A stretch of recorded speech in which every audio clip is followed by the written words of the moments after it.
How's it going, YouTube? How's it going, YouTube? This is Skull, and welcome to the Crew-Dragon Crew-1 launch attempt on November 15, 2020.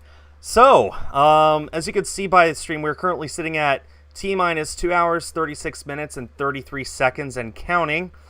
And right now, the crew is entering Crew-Dragon to await their launch into space, which is targeted today at around 7:40 or 7:27 Eastern Time, which is 6:27 my time.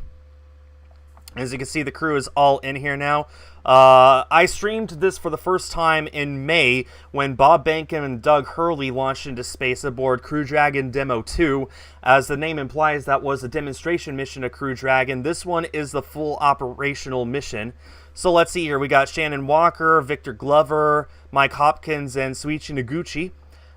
This is the 4-person crew who will be launching aboard Crew-Dragon today on this, the first operational mission for Crew-Dragon and of the commercial crew program. Now, for those of you who don't know, I am a huge fan of space exploration. It is my #1 passion of my life, above anything else I do on YouTube, above Splatoon, Pokemon, YouTube in general, anything. This is the #1 thing I care the most about.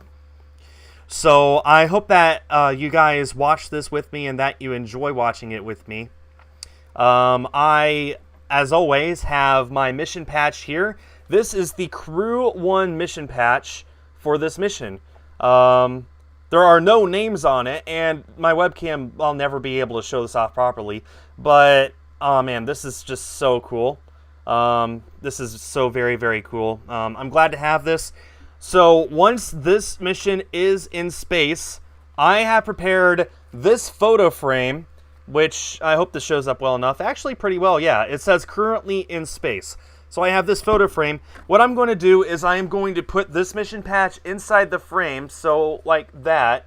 And then I'm going to put it in my room to display for the duration of this mission. Now, this is a International Space Station crew rotation mission. These 4 astronauts will be on the station for anywhere between 180 and 210 days. So for the next 6 to 7 months, they will be on the station acting as full-blown crew members. During that time, we will be seeing Boeing's commercial crew program, Starliner Demonstration Mission 2 launch, currently targeted for January. So that'll be pretty cool to see. Commercial crew on the station and the uncrewed demonstration of the second company's spacecraft all at once. That'll be awesome.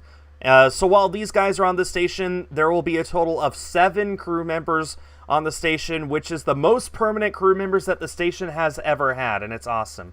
Yeah, Trent, Mark Kelly is now a senator. That's pretty crazy. Congratulations to him on his win. Mark Kelly was a former astronaut married to Gabby Giffords, his final mission was as commander of the final mission of Space Shuttle Endeavour.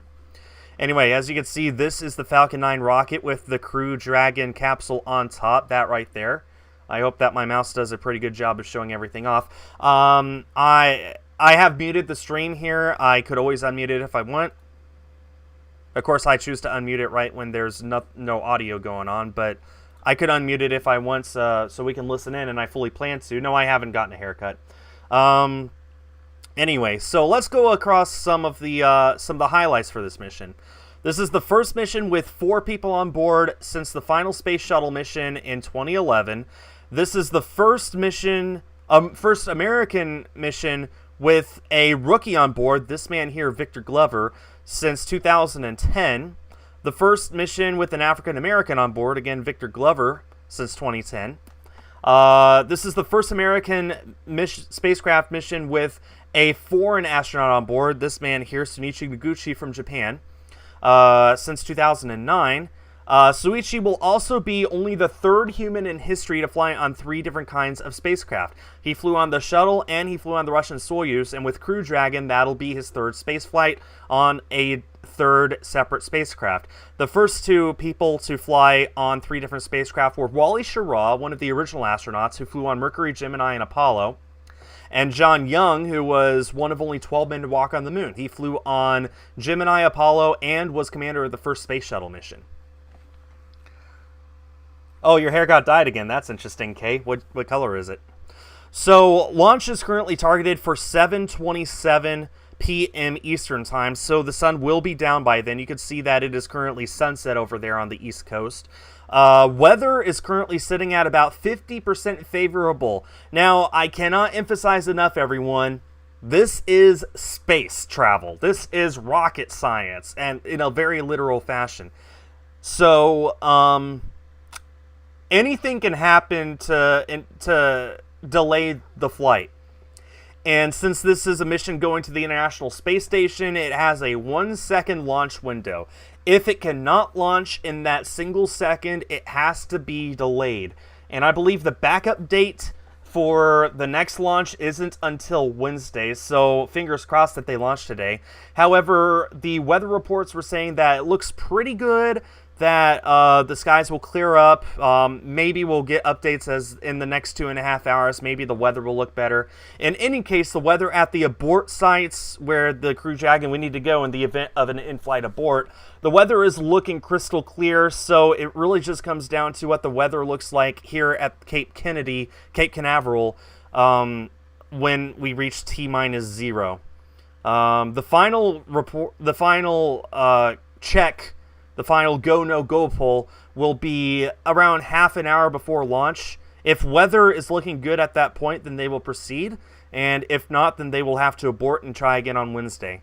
And of course, between now and then, anything could happen. And they could get down to T-1 second and have to abort. In fact, a Falcon 9 rocket had to abort at T-2 seconds a few weeks ago due to a faulty valve in one of the rocket engines. However, that fault is not on this spacecraft, so hopefully things go well. Anyway, the launch is planned. I mean, you could see the countdown up here, T-2 hours, basically 2 hours and 30 minutes from now. So, I mean, I could talk about space travel forever, but I think I'm going to take a drink of water and let you guys listen in on what the experts are saying. Those display panels will be right in front of them and easy to access. Just under 2.5 hours now, too, before we launch today. As John and I mentioned, weather's still looking good. Just a little bit about the vehicle they're on itself. Crew Dragon and its trunk are about 27 feet tall. That's from the tip of the nose cone to the base of the trunk. Under that nose cone, we have bulkhead thrusters. Those will be used for some of the burns after the crew are already on orbit. And once they launch today, as we mentioned, it's going to take about 27.5 hours until they arrive at their destination on the space station. That allows them to get a little bit of a sleep period, because at some point, obviously, you get a little too tired. We want to make sure our astronauts are cognizant and fully focused on the mission. And so after a really long day today, they're going to get to sleep for about 8 hours tonight before waking up to Oh, that's not good. Maybe I should refresh the stream. About an hour ago when the stream started, there were already 200,000 people watching across all of the different platforms. So, I mean, this right here almost has 200,000 as it is. This is SpaceX's official YouTube channel. This is just SpaceX. NASA is also broadcasting this exact stream. JAXA is broadcasting this exact stream. And that's just on YouTube. It's also being broadcast on Twitter and on Facebook and on all social media. And, of course, the television network should be broadcasting the actual launch itself closer to launch. This is a very important historic mission. Yeah, so I wouldn't be surprised if several million people watch this. You guys watching right now, 40 people in here, that's an extra 40 people that are not on any of the official channels. And of course, there's plenty of people like me who are broadcasting their own takes on this, their own commentary, all that stuff. Yeah, there will be millions of people watching this, and I'm okay with that. I'm perfectly okay with that. I'm excited for it. Anyway, have I ever considered streaming Kerbal Space Program again? I have considered it, Jacob. The thought has crossed my mind. If there is interest in that, then I'll be very happy to. I love Kerbal Space Program. It's super fun. It's easily the PC game that I play the most. Anyway, where are they going and what are they doing? Chia Pet. These guys are going to the International Space Station. This is a crew rotation mission, which means that their job is to go to the station, live on the station for the next 6 to 7 months, and then come back down to Earth when they're done. Yeah, that is what is going to happen. So Crew Dragon from SpaceX is part of NASA's Commercial Crew program. Essentially, that is their space shuttle replacement equivalent of sending people to the station for long periods of time. Once the space shuttle ended, the United States had no way of getting people into space, much less to the station. So, after much politics and much people in Congress being politicians, basically it came down to NASA deciding to create a program just to send people to the moon, and they would help support and create new spacecraft from commercial companies not affiliated with NASA to create these special spacecraft for crew rotation missions to the station. So SpaceX in May had their second demonstration mission, which was their first crewed mission to the station. Of course, Bob Behnken, Doug Hurley. It was a complete success. Bleep that. And it allowed for them to be... let's see. Thanks, K-Bun, for the donation. Hey, Skull, I've actually been to the station they are launching at today. Absolutely amazing place. Really excited to see the launch. The International Space Station. If you have been, then I'd like to know your real name. Thank you so much for your donation. I appreciate it. So anyway, what was I saying? So that was a demonstration mission just to prove that the spacecraft can work with people on board. It did. So now SpaceX is cleared to launch at least 6 crew rotation missions to the station. This is the first one, dubbed Crew-1. But they also have this Crew Dragon spacecraft that they are free to use for whatever else they want. And NASA has said, you know what? You own the spacecraft. We're renting it from you for crew rotations, but you could do whatever else you want with it. So SpaceX has already announced that they have quite a few tourist space flights that they'll be doing with Crew Dragon within the next year or two. You guys might have heard Tom Cruise is going to go into space to shoot a film. That'll be aboard a spacecraft just like this one. In fact, it might even be this one because the spacecraft is reusable. He's going to be filming something in space inside one of these spacecraft. There's also going to be a space mission that'll send this spacecraft so high into space that you could see the entire Earth outside the window, something that humans haven't been able to do since the final Apollo mission in 1972. I mean, I could bring up a whole list here of various space flights that SpaceX can do now that they have a capsule that's certified to go into space. They can do whatever they want. Space tourism is about to have a massive boom. SpaceX is not the only company that's part of the Commercial Crew program, actually. Boeing has been working on a spacecraft called the CST-100 Starliner, just called the Starliner for simplicity's sake. Their first mission launched last December without a crew on board. However, the software was terrible, so it did not make it to the station, and they have to refly that mission, which is currently targeted for January. If that mission goes fine, then the one after that will have a crew on board, scheduled for next summer. And then after that, Starliner will be able to have commercial crew rotation missions as well, just like SpaceX's mission today.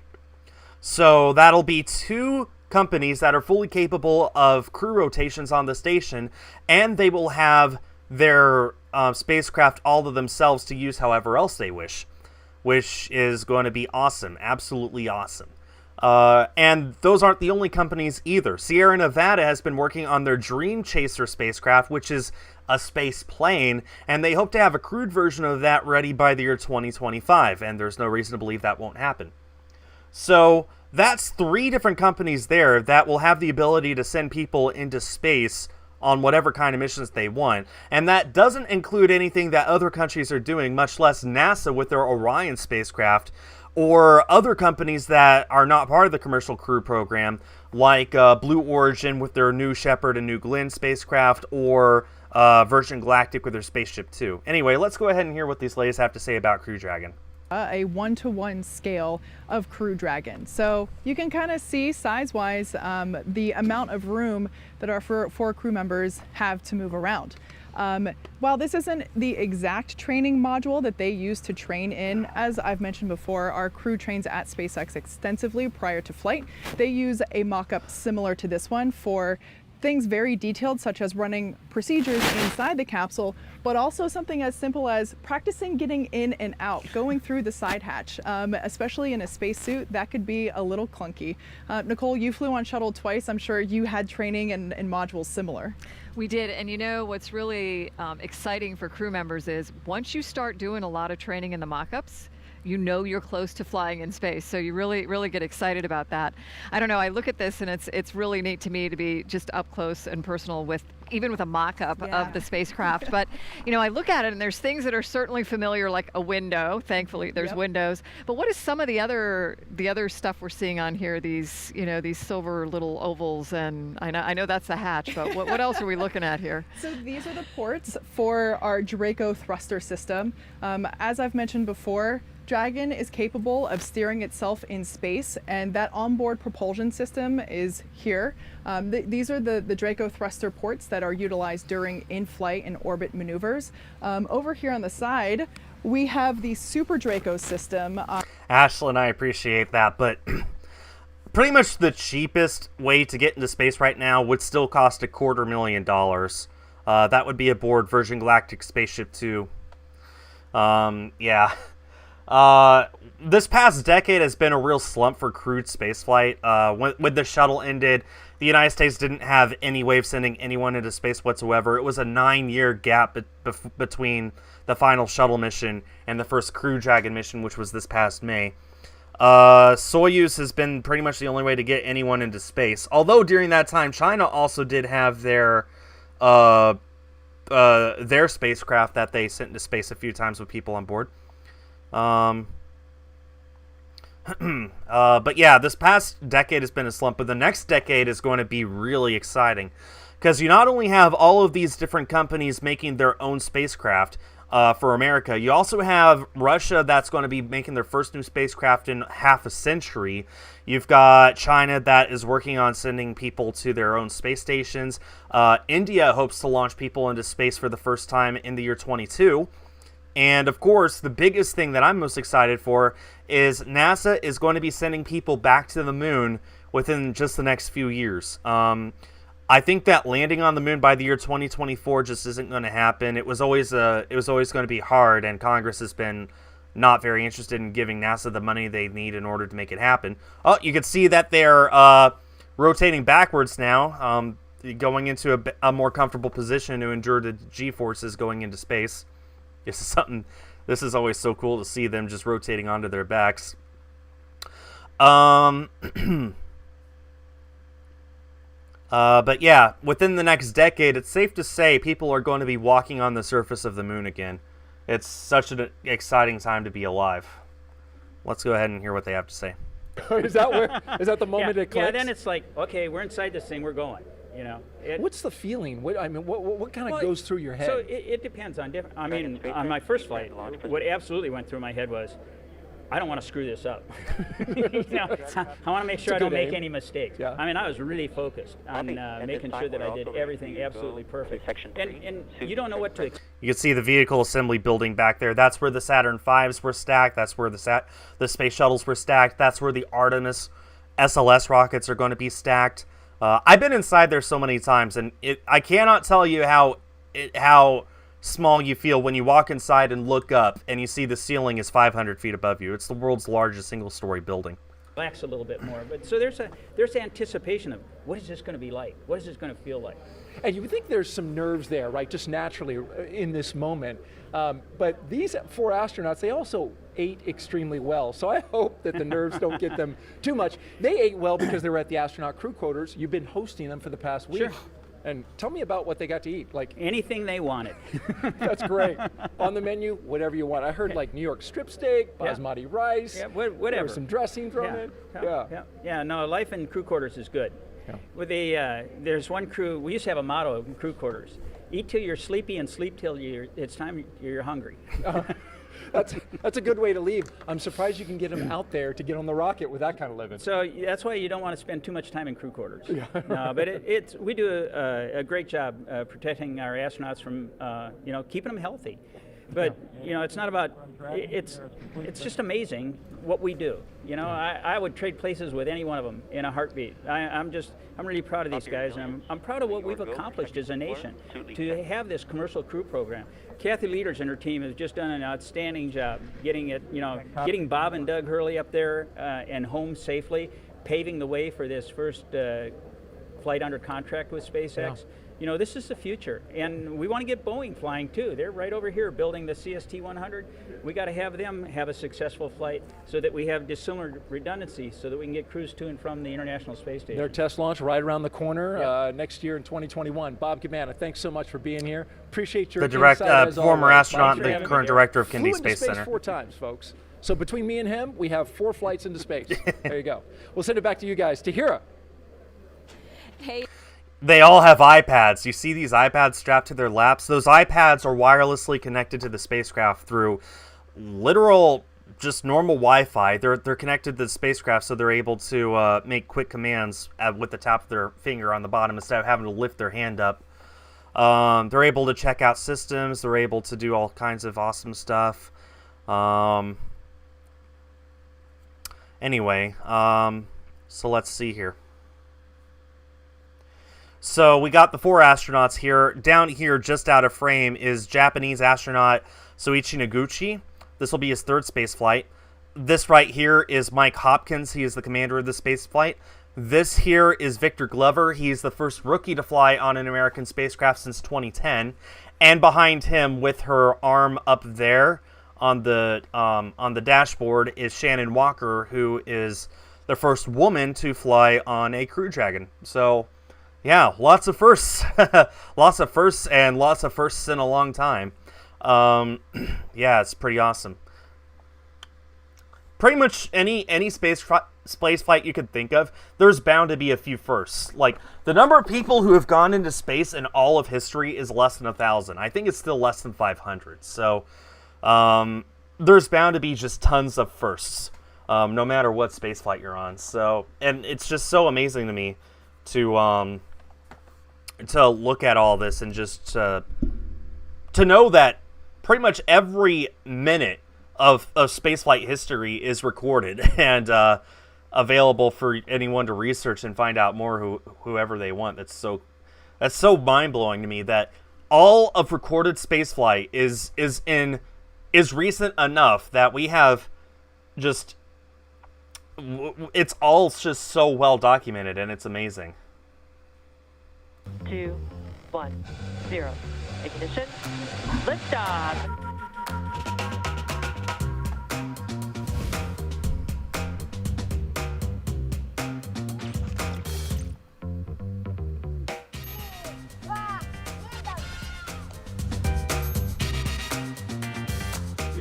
And SpaceX Crystal Dragon, you show a nominally check.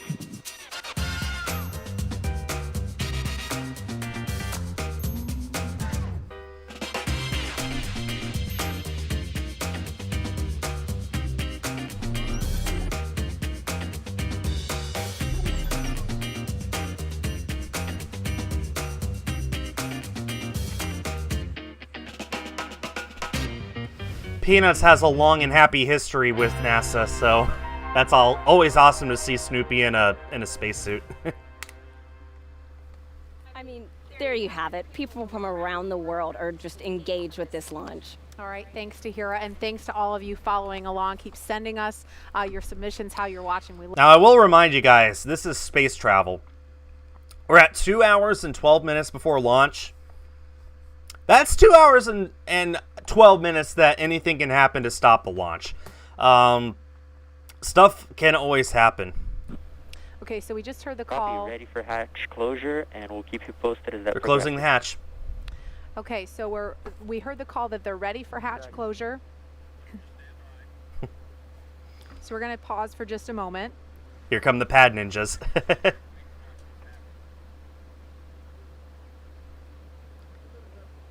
They're getting their last minute pictures, looks like. Okay. But yeah, anything can happen to cause an abort today. The idea is to make sure that it is as safe to launch as possible, so that preferably when you light the engines, by the time they shut off, they're in space on their way to the station. That would be ideal. So they have 2 hours to make sure that everything is going well. They haven't even started fueling up the rocket yet. What they're going to do here is they're going to close the hatch. They're going to just blop and pressurize the capsule, make sure there's no leaks. Okay, we're learning a bit more about the crew now, so I'll shut up. Oh, Kay, thank you so much for becoming a new member. Enjoy your badge and emotes. It's definitely a moment that you're always thinking about, right? That's one of the more critical phases of the flight, as you can imagine. You're very focused in, right? It can be a very emotional time. You're kind of pinching yourself because it's hard to believe that you're finally there.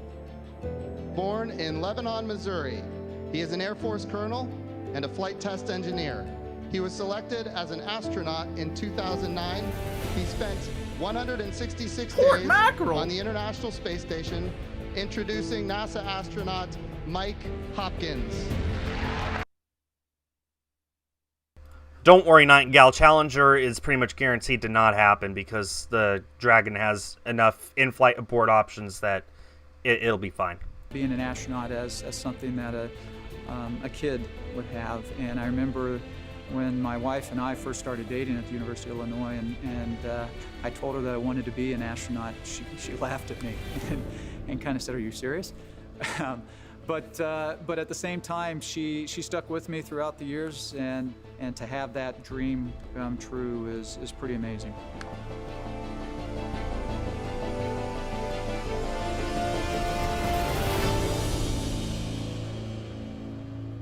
Also, Challenger's problems were caused by my role on the Crew Dragon itself, solid rocket boosters, which Crew Dragon does not use. We'll be launching to the International Space Station, and we're going to be doing a long-duration mission, a standard long-duration mission. One of the nice things about being on board the International Space Station is you have a lot of connectivity, believe it or not, with your family. And so I was able to call just about every day. My family means everything to me. It is the most important part of my life. My wife Julie, my son Ryan, my son Lucas, they are just such a huge part of this whole endeavor. You know, without family, it just wouldn't be as meaningful.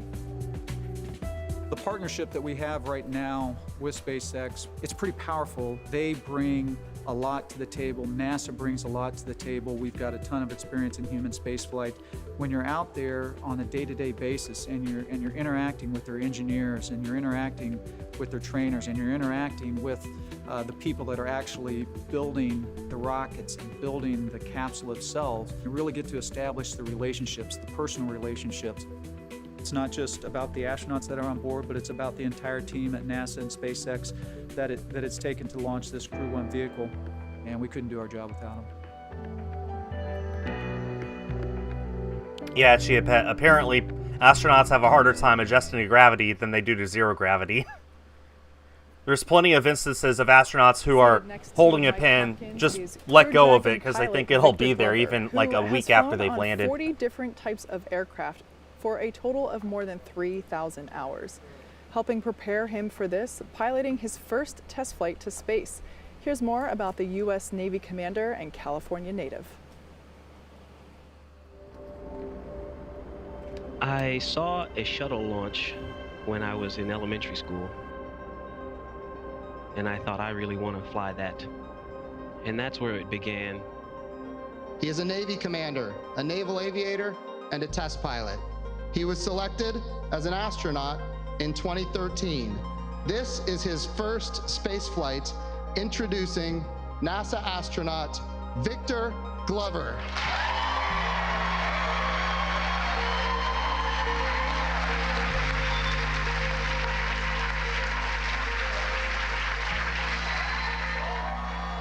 First and foremost, I'm just grateful to God. They and do to that, my Nightingale. family. To work and live in space is just a humbling and amazing blessing in and of itself. This is a test pilot's dream. Flying has been such an important part of my professional life, and I love to do it. 64,000 feet, that's the highest up I've ever been above the ground. And so to get to a point beyond that, that'll be a little special moment. I'm a rookie astronaut. I'm the pilot and going to be learning the ropes from a very experienced crew. Trying to balance that, enjoying and living in the moment, but also managing the responsibilities to make sure that we get to space safely. I'm looking forward to that juxtaposition of emotion, I think. Tell me about how you ended up here. I think for every astronaut, that's kind of a different story. Ooh, wow, that goes way back. So high school athlete, loved being a part of a small high-performing team, wrestling and football. Was fortunate to wrestle in college while pursuing my engineering education. I actually originally wanted to be a Navy SEAL. That's what started my journey in the Navy, and I wound up deciding to go into aviation and learn to fly. The love of flying and being a part of a small, very specialized, high-performing team that gets to do things in really interesting and challenging environments. The astronaut corps is the epitome of that. This is truly an exciting time for human spaceflight in our nation, and believe me, it's only going to get better as we charge off into the future. We've been working with our partner SpaceX for years. It's just been amazing to learn about the vehicle and to just spend time getting to know their flight control team and their trainers. It's creating sort of a new culture that is some kind of a balance between the two.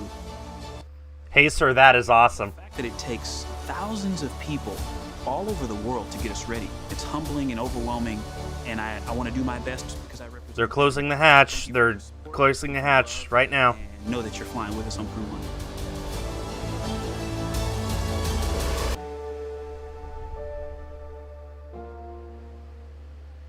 Okay, so while we were in that video, we saw the hatch close. We have not heard the confirmation of the hatch close. We're not expecting that until T-minus 1 hour and 55 minutes. So we're still almost 10 minutes away from that. But even though the hatch appears to be closed, there's a process to completing this and making sure that it's sealed and there's no leak. This is a good shot. You see right here, I don't know how well it shows up on you guys' screens, but there are a lot of signatures around that NASA logo. Those are all signatures of astronauts who have launched into space from this White Room. So the ones on the left are Doug Hurley and Bob Behnken, who launched into space in May. And then there's 4 new signatures that were just added about an hour ago from the 4 astronauts who are currently sitting inside the Crew Dragon now waiting on its mission. This Crew Dragon's name is Resilience. These capsules are reusable. The one that launched in May was called Endeavor, and it will be reused for the Crew-2 flight next year.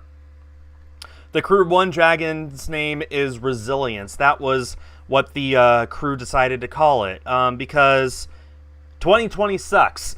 But people with their resilience, with their perseverance, with their ingenuity, can do great things, and they can persevere and you know, reach their goals, and that's why they decided to call this Resilience. So it's a very fitting name. It's the first spacecraft to ever have that name, and just a little tidbit I thought I'd share. And that is certainly one that makes you think it's going to happen. You're at that point, you know, the closeout crew is getting ready to depart the pad shortly, and you know that you're going to be out there on your own with your crew waiting to go. Mm-hmm.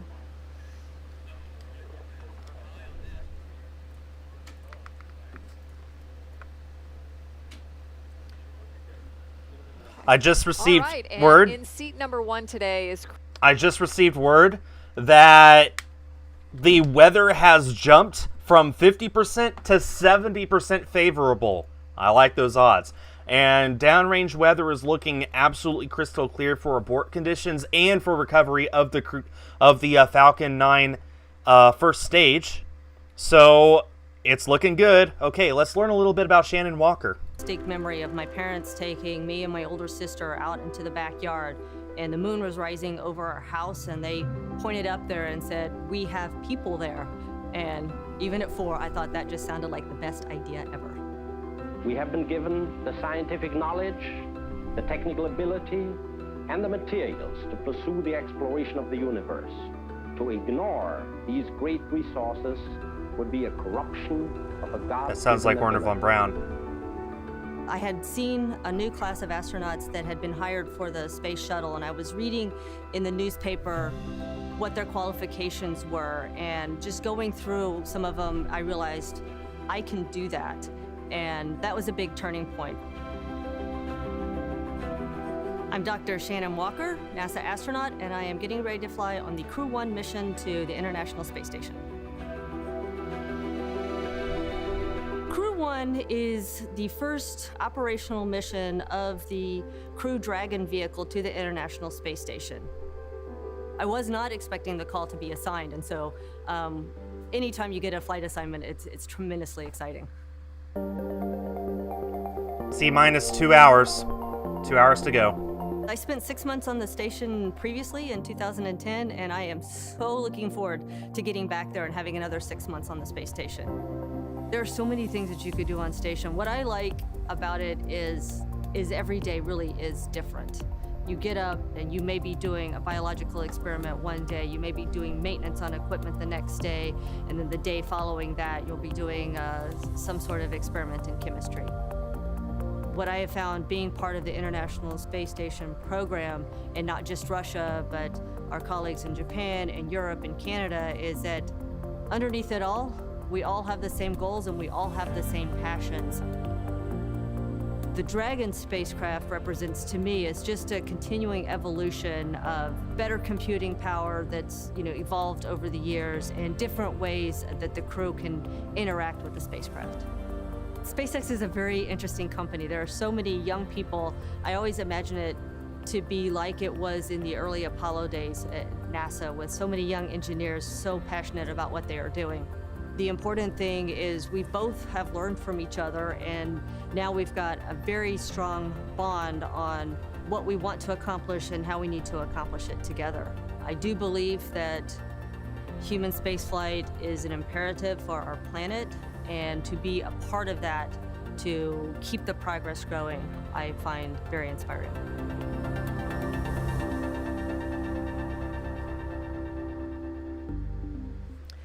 Crew-1 mission specialist Soichi Noguchi has spent 100... This is the Falcon 9 rocket right now, this very moment. Look, they are in here right now. The 4 of them are right there, just waiting to launch.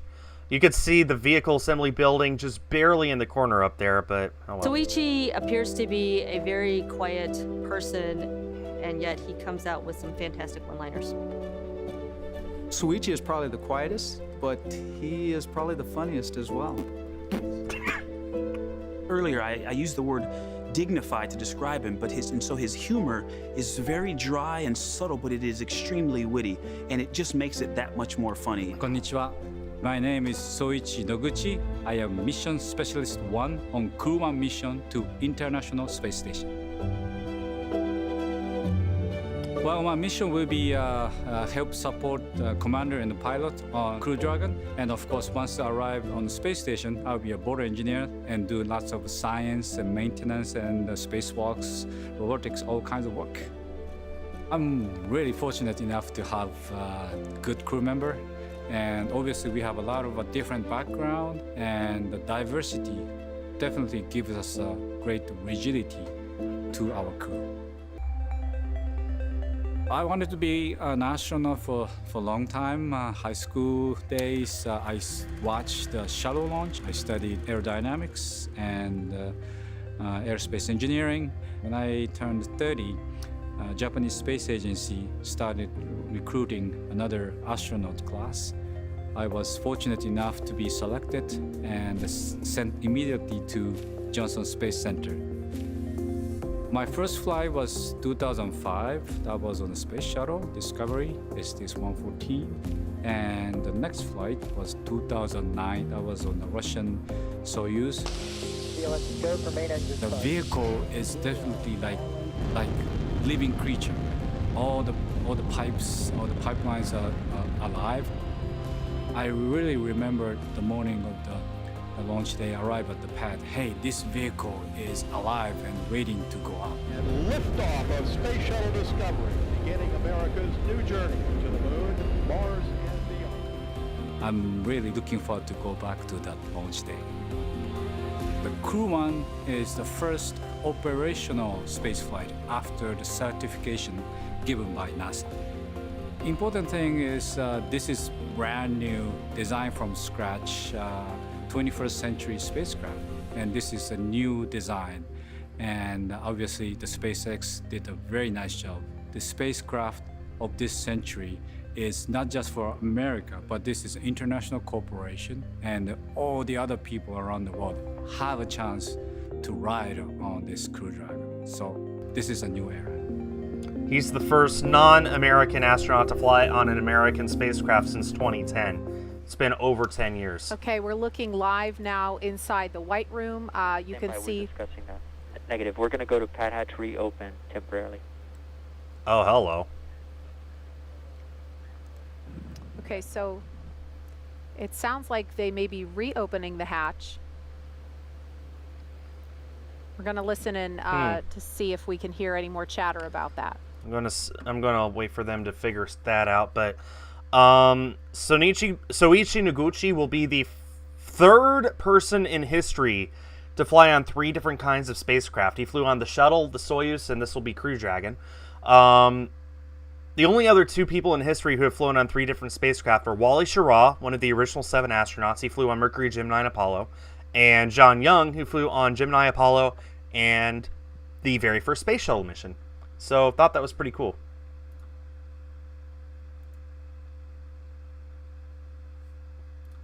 Let's see what they have to say. Goes right at T-minus 1 hour and 55 minutes. So we haven't heard that just yet, but we did hear that the teams are looking at reopening the hatch to double check some leaks.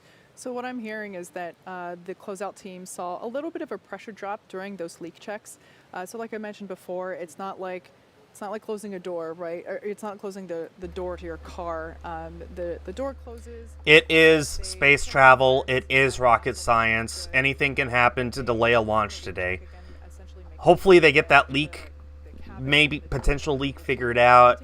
Hopefully it's an easy fix, or maybe it didn't exist at all and they can continue with the countdown, and hopefully in an hour 55 this rocket will light up and be shipped off to the International Space Station. As allowing us to open the hatch, check the seals and the latch mechanism, and then able to reclose it.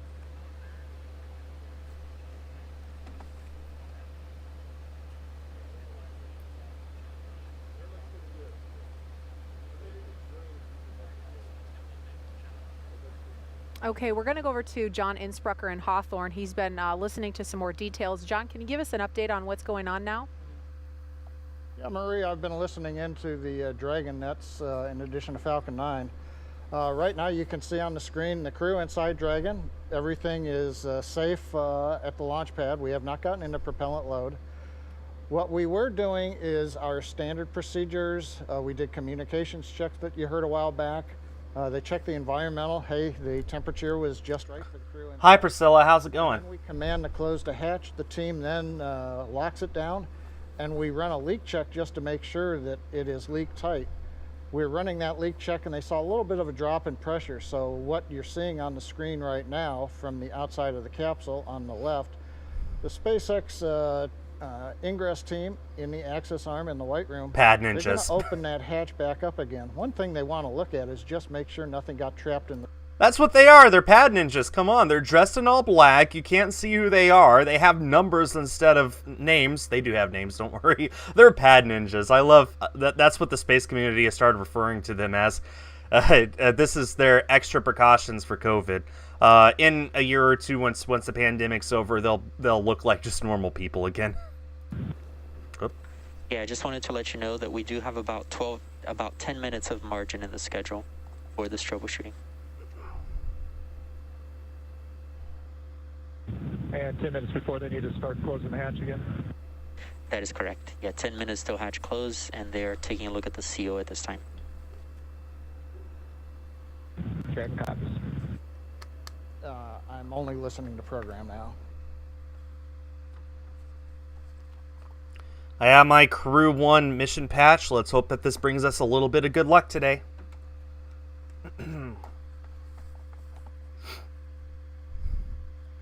I have the stream unmuted now so we can listen in, try and get updates, instant updates whenever possible.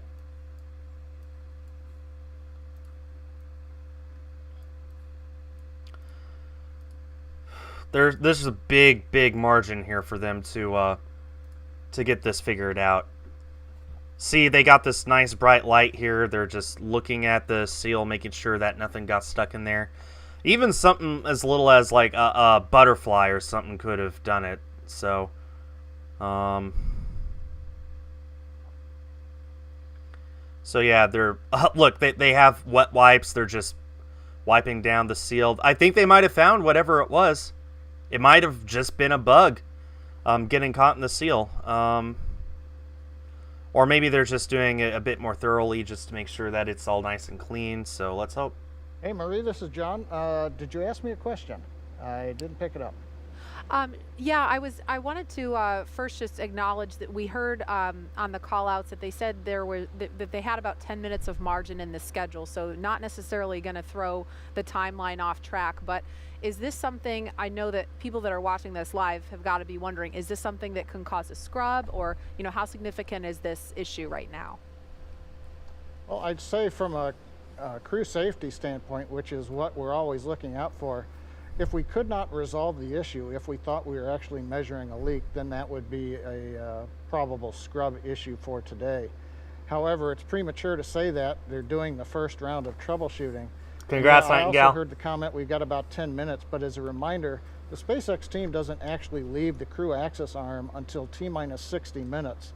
So while we've got standard margin, they may be able to compress other activities since there's still 50 minutes before the crew that you see there in the black pad access uniforms actually has to get out of the area. Also, guys, we're up to 50 people watching and 70 likes on the stream. Thank you very much, everyone. I really hope that you're enjoying this as much as I am. And if you don't want to, if you want to leave and not come back for another hour and a half, I totally understand. I just think that the countdown is just as fun as the launch, although the launch is bar none the most exciting part. Ahead of schedule in terms of when Bob and Doug got in their seats and strapped in and closed the hatch. So obviously, given an instantaneous launch window for the space station launches, if we didn't have margin, that would be a potential scrub scenario. But like we heard at the call out earlier, we're about 10 minutes ahead of schedule. So glad to have that flexibility. Launch is scheduled for 7:27 Eastern. On to what Kate was saying, looking back over my notes, when we did the first Demo 2 launch, it wasn't until about right now in the countdown that the first hatch leak check completed. So by that schedule, which we were ready to support launch right on time until the weather got us, we're still looking good, I think, in the countdown. Something I want to point out, you heard me mention earlier that... So it's no cause for alarm. Oh, it looks like they're going to lower the hatch again and do another leak check. That's what it looks like they're doing right now. You can see Suichi here poking at his display with his pen. Just, I don't know, probably playing chess or something to pass the time. Probably not. Probably not playing games, but, these guys are in here just, hanging out, waiting for the launch. So, yeah. Nicole, I wonder, did you have any issues that had to be worked through real time on either of your shuttle missions that might have been similar to something like this? Yeah, I think in both cases, actually, and it's really amazing how the team just comes together and works those procedures like Kate mentioned, where we've tried our best to think about what could go wrong in these different scenarios, and then put those procedures in place to work it. And as a crew inside, unless there's something that we can actively participate in, we're just following along to make sure that everything is picking back up onto the timeline, and then waiting in case there is some switch to throw or communication to have to help with the procedure.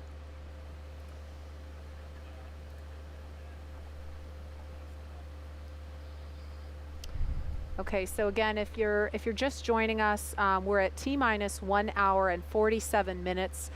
We did not hear the call out of hatch closure yet because when they were going through the leak check process, they noticed a pressure drop inside the capsule. So they opened the... So there's no cause to alarm, but this can indeed cause a scrub today if they can't get it figured out. The good news is that the next launch opportunity isn't until Wednesday anyway, so that gives them literally all day tomorrow and all day Tuesday to try and figure out the issue.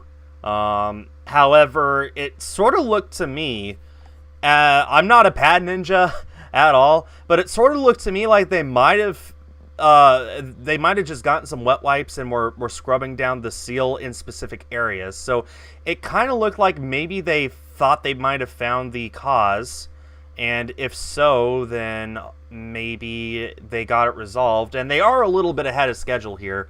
They have quite a bit of time left to troubleshoot before they're forced to call a scrub.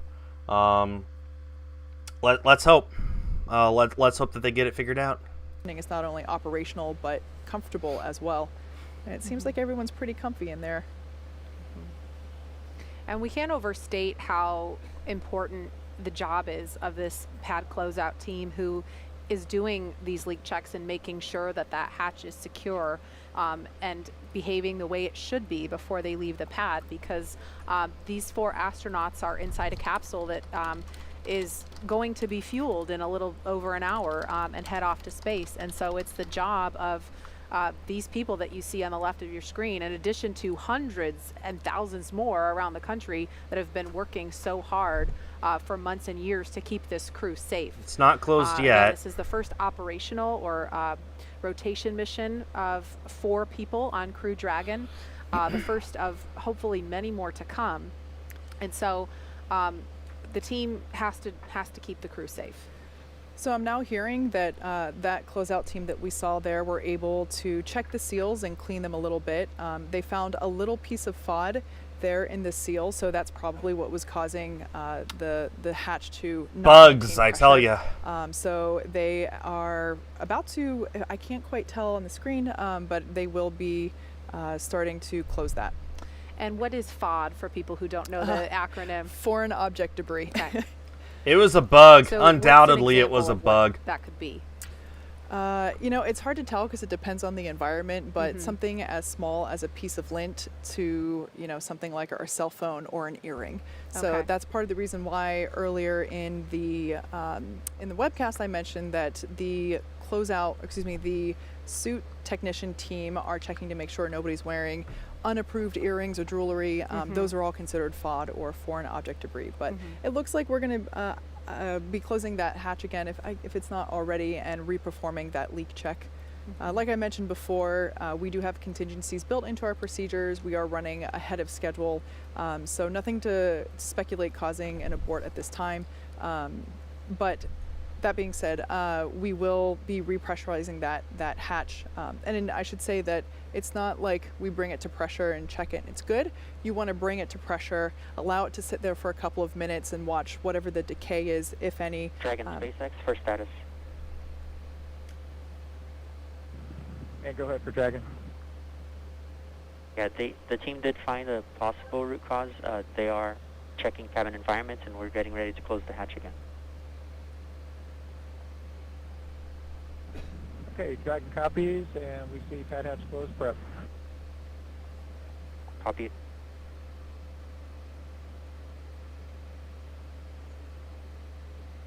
So just the ground crew. Spaceflight is very, you may think it's routine, you may think it's so commonplace that we've made it as easy as traveling on an airplane, but the fact is, it's a million things need to go right in order for it to happen, even more when there are people on board like this. So obviously a sealed hatch wouldn't be an issue for an uncrewed spaceflight, because there would be no need for a seal.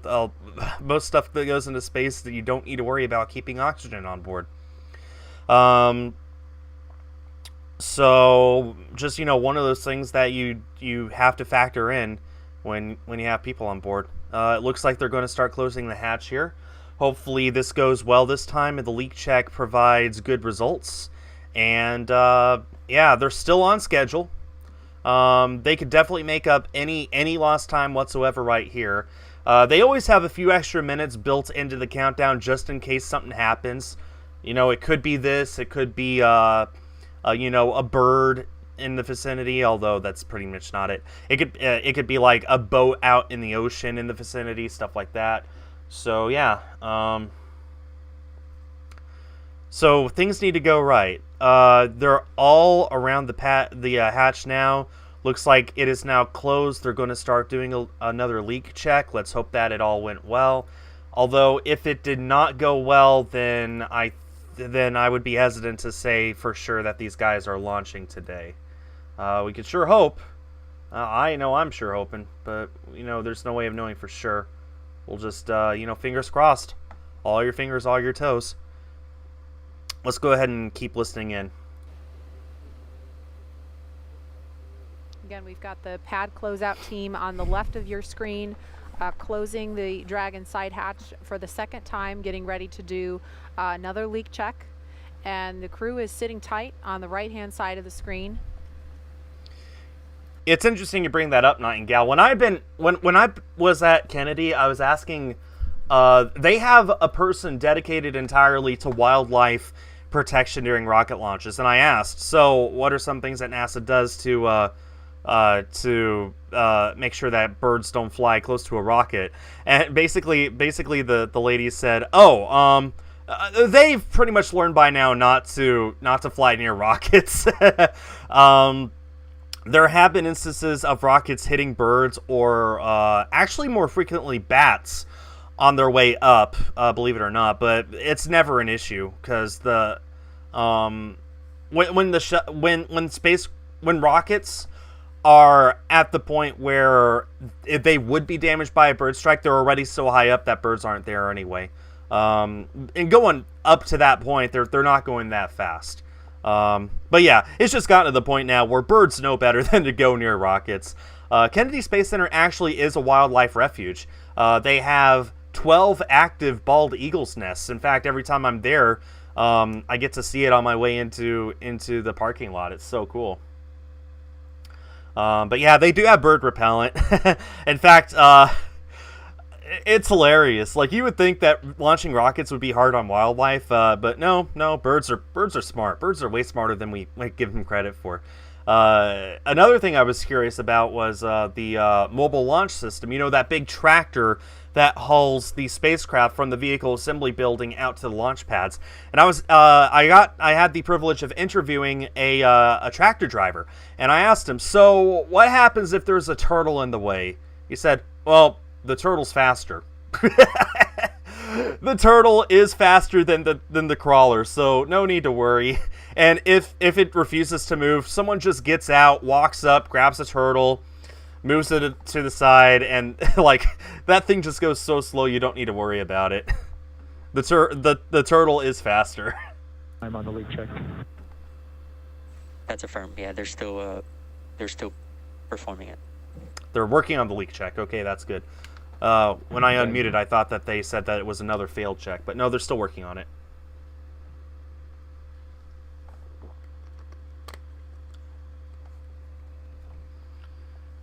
But yeah, birds will fly all over the launch pads all day, every day. But as soon as there's a rocket there, they know better. I'm not sure if y'all back picked away it up on the webcast. Oh, good job, Nightingale. Briefly to the crew, gave them an update similar to one we were just presenting y'all. The good news is that they are farther along in the leak check right now than they got the first time. Good. So again, things are going in the right direction. Stupid bug. They're also looking at the timeline for the crew ingress team that you see there on the left monitor, the SpaceX folks. Yeah, Josh, well, 5 miles an hour is still faster than the 2 or 3 miles an hour that the mobile launch system moves. I'm not kidding. I've seen that thing in action. It moves slow. Turtles will outrun it. To do the comm check with the crew.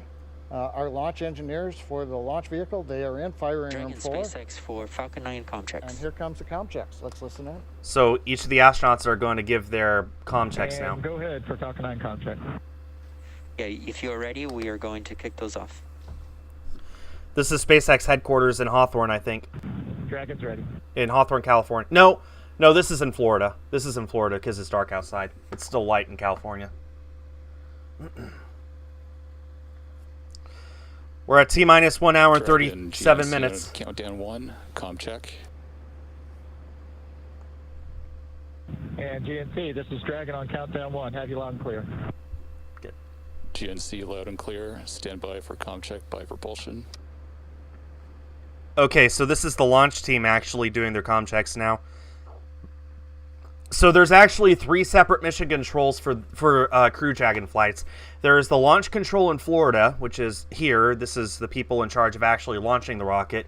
The second it is launched, mission control heads over to Hawthorne, California, SpaceX's headquarters, while mission control in Houston coordinates between them and the International Space Station. So that's a total of 3 different controls for this flight.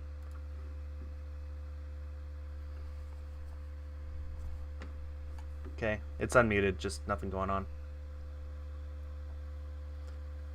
Ashlyn, that's still faster. I mean, it'll be done with plenty of time before the launch, so there you go. I did unmute. I don't know why it's not. I guess there's just nothing going on right now. Loud and clear. There we go. Stand by for comm check with avionics engineer. There we go. Dragon, avionics on countdown 1, comm check. Avionics, this is Dragon on countdown 1. I have you loud and clear. Avionics loud and clear. Stand by for comm check by the ground segment engineer. Dragon, ground segment on countdown 1, comm check. Ground segment, this is Dragon on countdown 1. We have you loud and clear. Ground segment loud and clear. Stand by for comm check by launch control. Dragon, launch control on countdown 1, comm check. Looks like the leak went well. Control, this is Dragon on countdown 1, loud and clear. Okay, pressure is holding inside the cabin. Whatever it was, they got rid of it. Launch is going to continue. Dragon, see you on countdown. Comm check. Weather is looking good, holding at 70%, looking better every minute. CE, this is Dragon. Hans, we have you loud and clear on countdown. CE, loud and clear. This completes the Falcon 9 responsible engineer comm checks. Safe flight. We are on track for an on-time launch. Correct. I will remind you, again, this is rocket science. In the next hour and a half, anything can go wrong. They can get down to T-minus 1 second and abort the launch. They could launch and then abort mid-flight, but that is so ridiculously unlikely. So, as long as things go according to plan for the next hour and a half, I think that Crew-1, fingers crossed, will be going to the station tonight.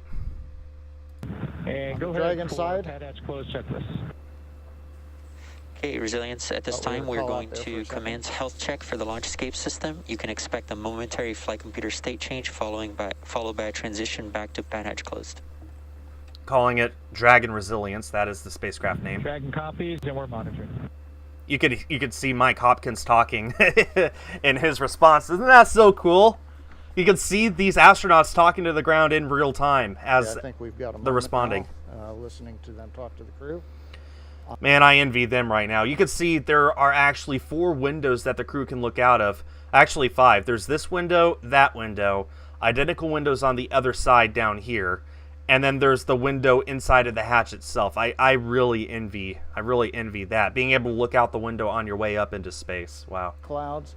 Currently, everything does continue to cooperate as we were hoping. The frontal boundary was slowing down and may not. No, Josh, actually, they're going to be permanently joining the people on the station. Station has only had a permanent crew of 3 for the past decade. They have had more than that from time to time when a new crew comes up before the old crew lands. And, of course, Bob and Doug went up in May to help out for a few months. But with this, the permanent crew of the station will increase from 3 to, for the first time in history, 7. As you can see, it is now sunset. It is now dusk in Florida. This is going to be a night launch. The first night launch from America since 2010. That's pretty crazy. Weather is looking good right here, just a thin layer of clouds overhead right here at the launch complex. I'm joined now by Deputy Administrator Jim Morehart for NASA here, and we appreciate him coming to talk a little bit about licensing of these launches. And that's look new at that thing around view. here, Jim, Oh, it's because, gorgeous. Previously, that's not something that we heard a lot about, but we understand that this launch is the first commercially licensed launch by the FAA. So explain to me why that is and how that works. You know, Joe, it has just been certified for the first time.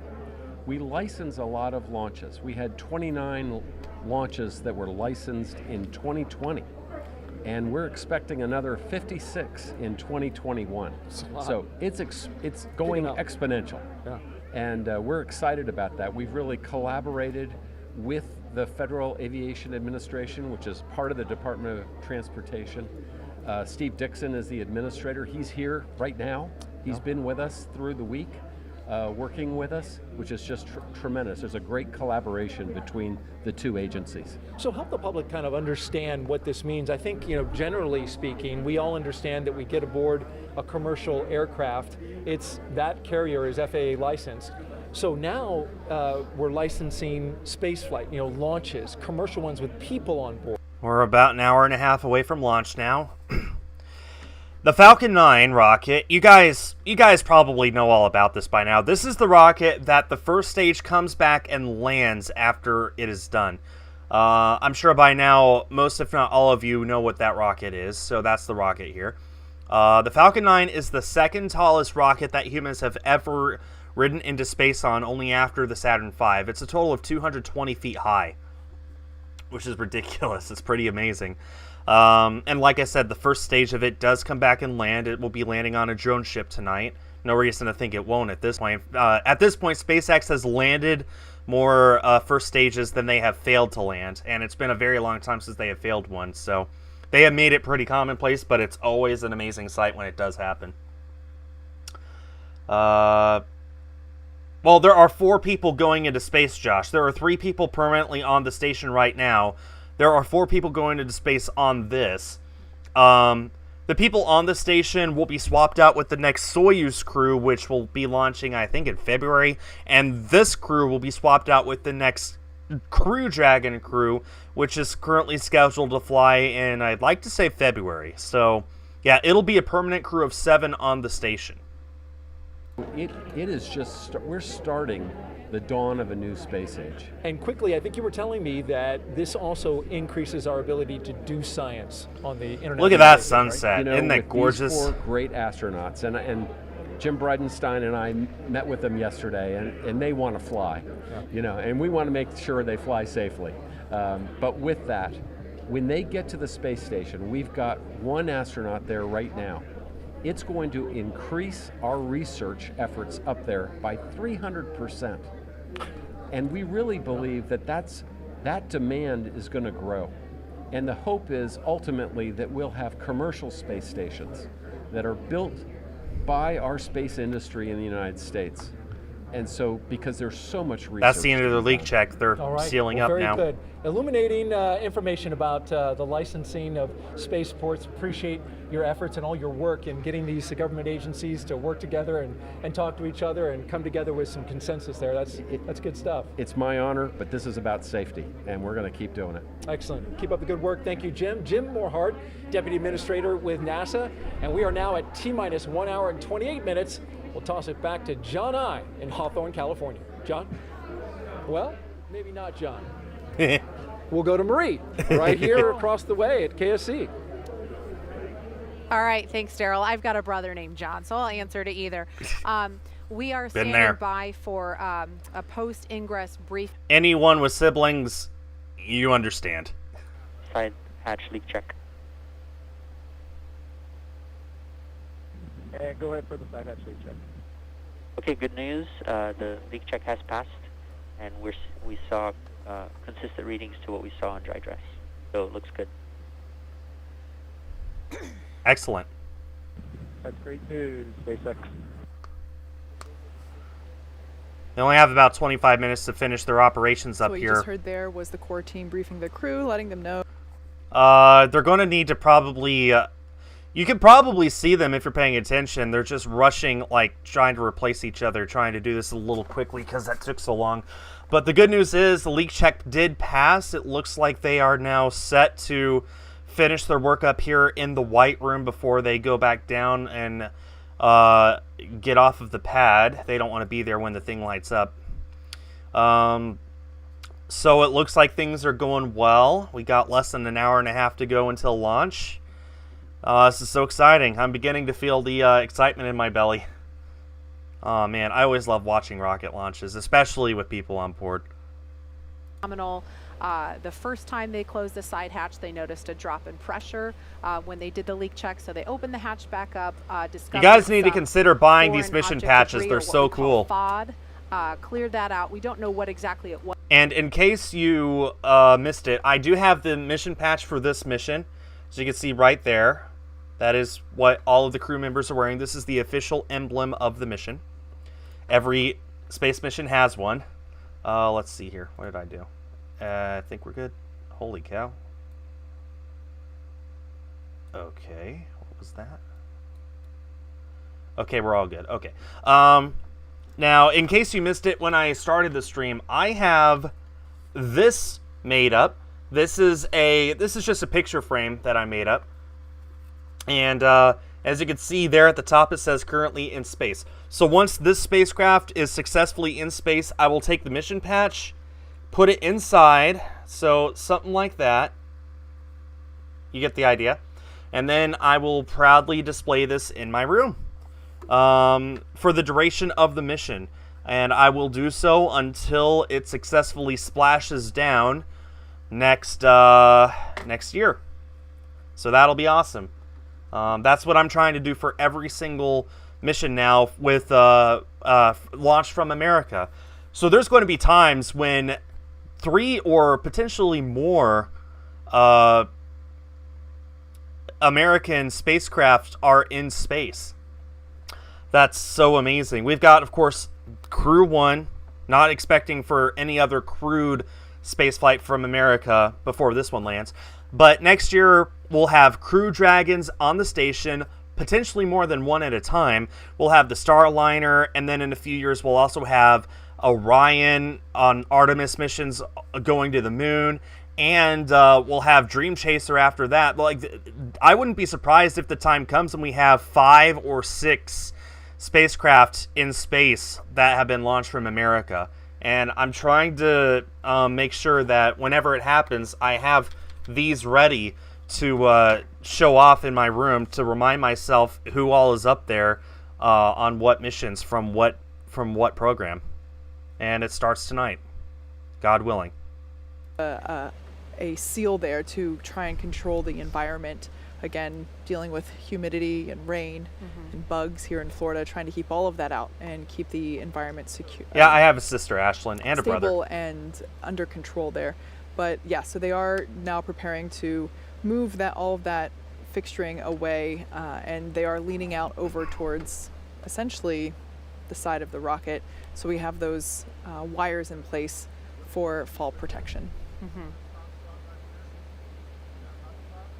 So we should be hearing any time now a post-ingress briefing. That's what we're expecting. I wonder what they're doing. For the crew inside to kind of get a recap. I don't know what they're doing. I won't lie. I have no idea what they're doing. I've never seen any pad teams doing this before. So we're going to move on temporarily. We've made mention of the first crew to launch in Crew Dragon a little earlier this year, and you may remember them as the Space Dads, as they are affectionately known by the NASA and SpaceX teams who work with them. We watched them lift off from this very spot back in May, ending a 9-year gap in I sure hope that you guys watched that with me. That was awesome. Astronauts Bob Behnken and Doug Hurley with a look at their historic Demo 2 test flight. Oh, they're pulling back the curtain. That's what they're doing. Okay, I understand now.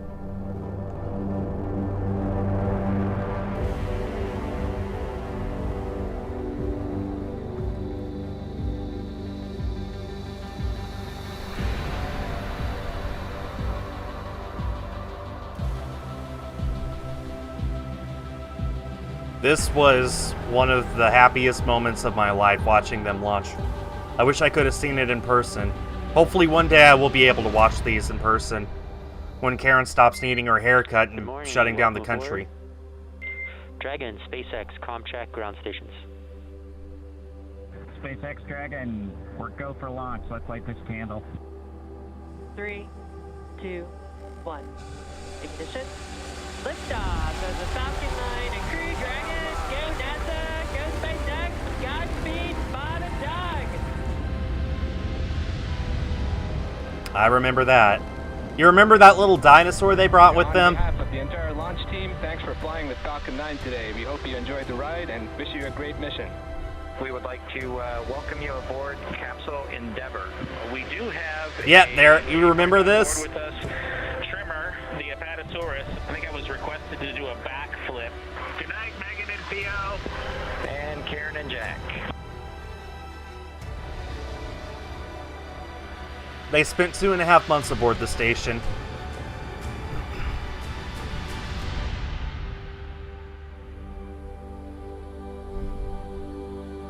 MD Houston flight. There it is. Go for undocking and departure. Dragon is committed to undock. That's such an amazing sight. SpaceX Dragon on Dragon to ground. We are ready for the systems brief. Copy. As stated, Dragon's in a healthy state. We are proceeding toward the primary landing site, and your timeline is current.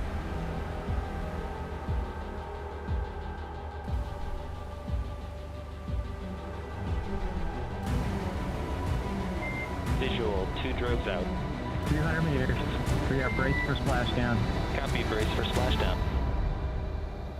Endeavour, on behalf of the SpaceX and NASA teams, welcome back to planet Earth, and thanks for flying SpaceX.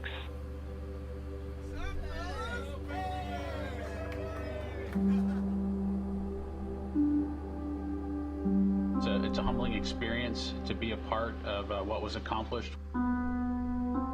It's great to see how excited everybody was. We hope it brings a little bit of brightness to a pretty tough 2020. It was nice. It helped. Wow. I don't know about you guys, but that gives me goosebumps watching that recap. Yeah, that was a nice little video. My family and I made a point to drive over here to the East Coast to watch launch from just down the road in Cocoa Beach with our dear friends, the Honeycutts, a name that's familiar to the... He's wiping down the windows. He wants to make sure they could see. All right. Okay. I'd say that we're doing okay. Pad closeout is going well. AKA the Space Dads themselves. Daryl is standing by to talk with them. Daryl. That's right, Nicole. We have Bob Benkin and Doug Hurley, the Space Dads, with us live from Houston, Texas. Gentlemen, thank you so much for joining us on yet another historic day here at the Kennedy Space Center.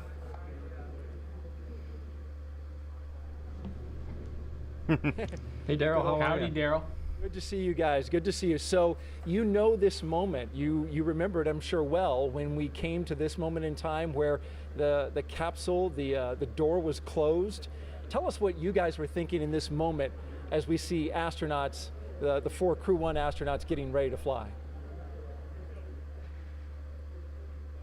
Well, you're just thinking about the mission ahead, what you need to do to get through the next hour or two, the timeline. I mean, you know, as a reminder, these two guys flew on the Demo 2 mission earlier this year. It was the final demonstration mission to prove that Crew Dragon is good for regular human spaceflight.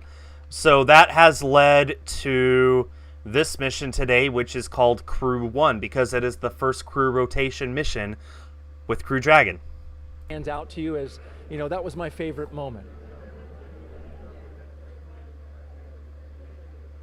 I think for both of us, our favorite moment was after splashdown, when we were able to get the hatch opened and climb out of the vehicle.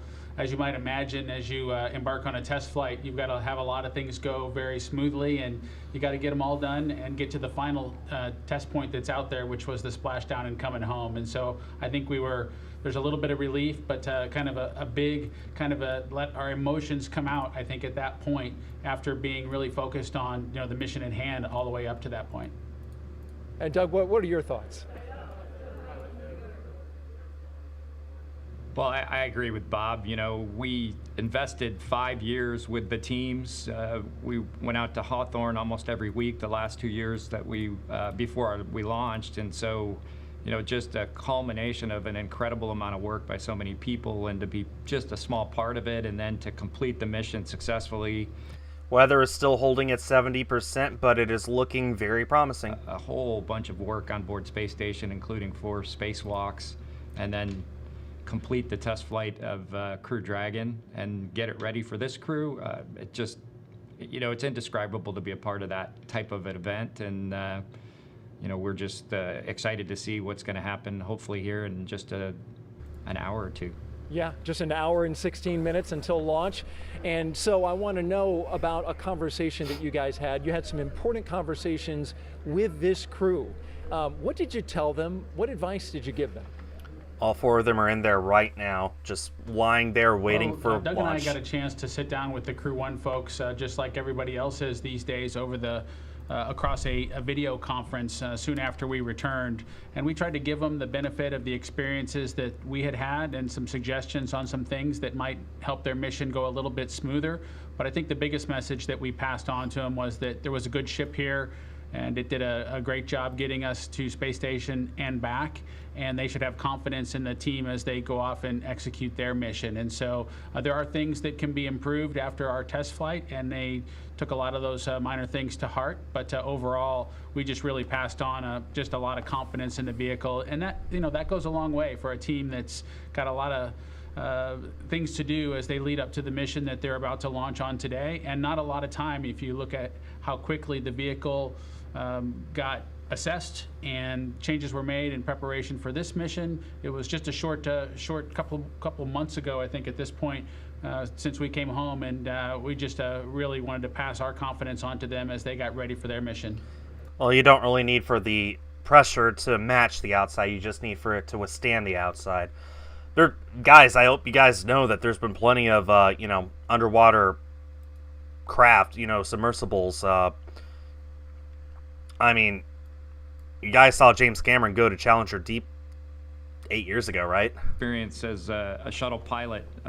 You know, my first flight, I just felt like I had to work really hard to keep up with the shuttle as we were re-entering. And, you know, it's a little bit of how you operate on orbit, and then the quickness of the events that you deal with on re-entry. Everything happens pretty fast. So just mentally knowing that that was coming, I tried to enforce that with Hopper, and just say, hey, look, it's, you know, you're going to be in orbit for a while, your brain slows down in a sense, but then when re-entry occurs, those events really happen fast. From the time that you separate from the trunk all the way to splashdown happens, it seems like in an instant. So we talked a lot about that, and I just wanted him to be calibrated and be ahead of Dragon as best he could, and then communicate that obviously to his crew. He's got a great crew, and they'll be ready for it when they come back in next spring. And in fact, he said that as a result of that statement, that he studied hard because he knew he had to be ahead of it in order for when these events happen to be ready for them as they come. Bob Bink and Doug Hurley, astronauts with NASA and the crew of Demo 1. We appreciate you guys. Demo 2, sorry. Appreciate you guys being here. Thank you very much. And enjoy the launch. And now we're going to send it back to the desk. All right, thank you, Daryl. It is T-minus 1 hour and 13 minutes, and we understand John I has been listening in, has some more information to pass along on what's been going on, what information the crew has. So, John I, let's hand it over to you in Hawthorne. Thank you, Marie. It's, as she said, T-minus 1 hour, 13 minutes, 24 seconds. The good news is we are on the timeline. While we were interviewing Bob and Doug, we did hear some discussion with the crew over the SpaceX to Dragon CrewNet. They gave them an update on a couple of issues that we've been working. The one of great interest right now has been the hatch close. They summarized that, as you saw on the monitors, we did reopen the hatch.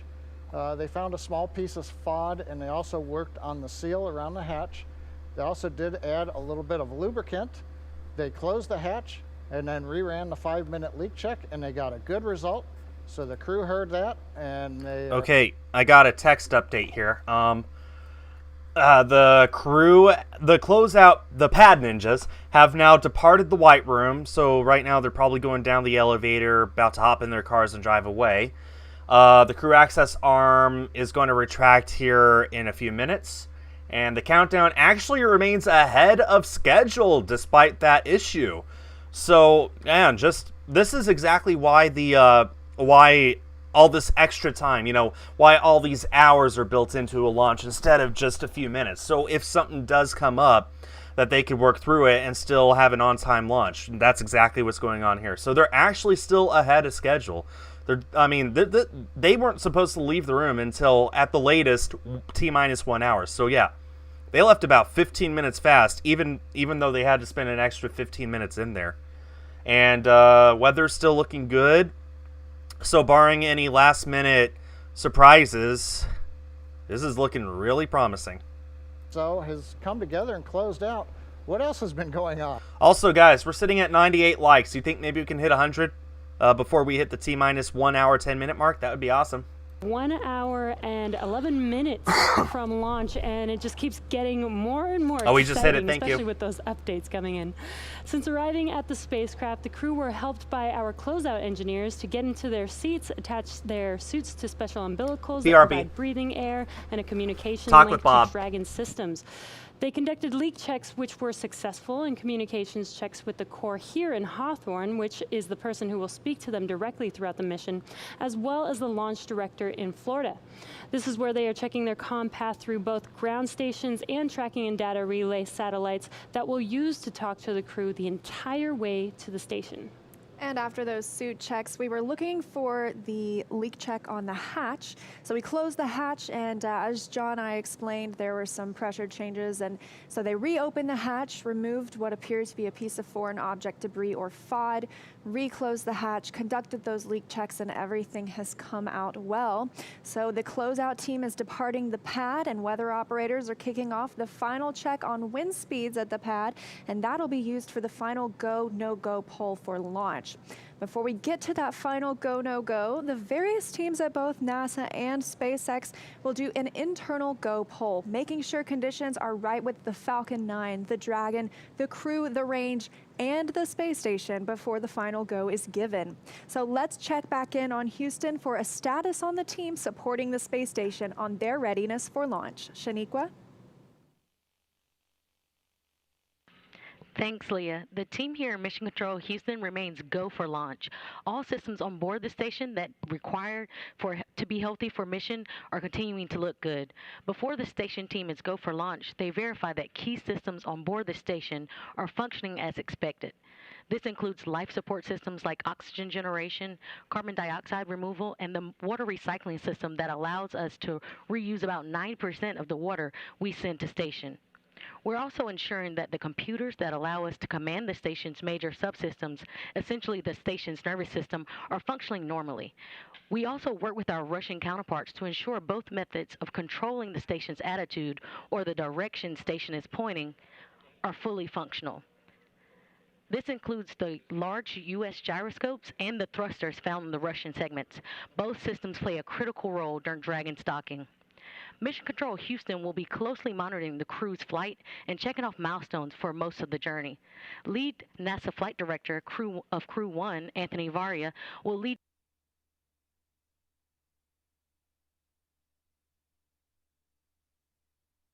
My family got me a Frosty, so I'm going to eat this real quick.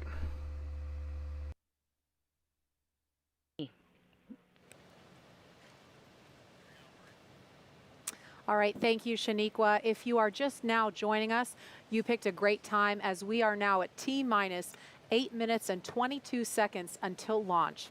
Welcome to coverage for the mission known as Crew-1, NASA and SpaceX's second flight with Crew to the International Space Station. Liftoff time is still holding for 7:27 p.m. Eastern Time, an instantaneous launch window, and we are tracking no issues currently with Falcon 9 or Crew Dragon. The range is green and weather is cooperating so far. The last check, it was 50% go.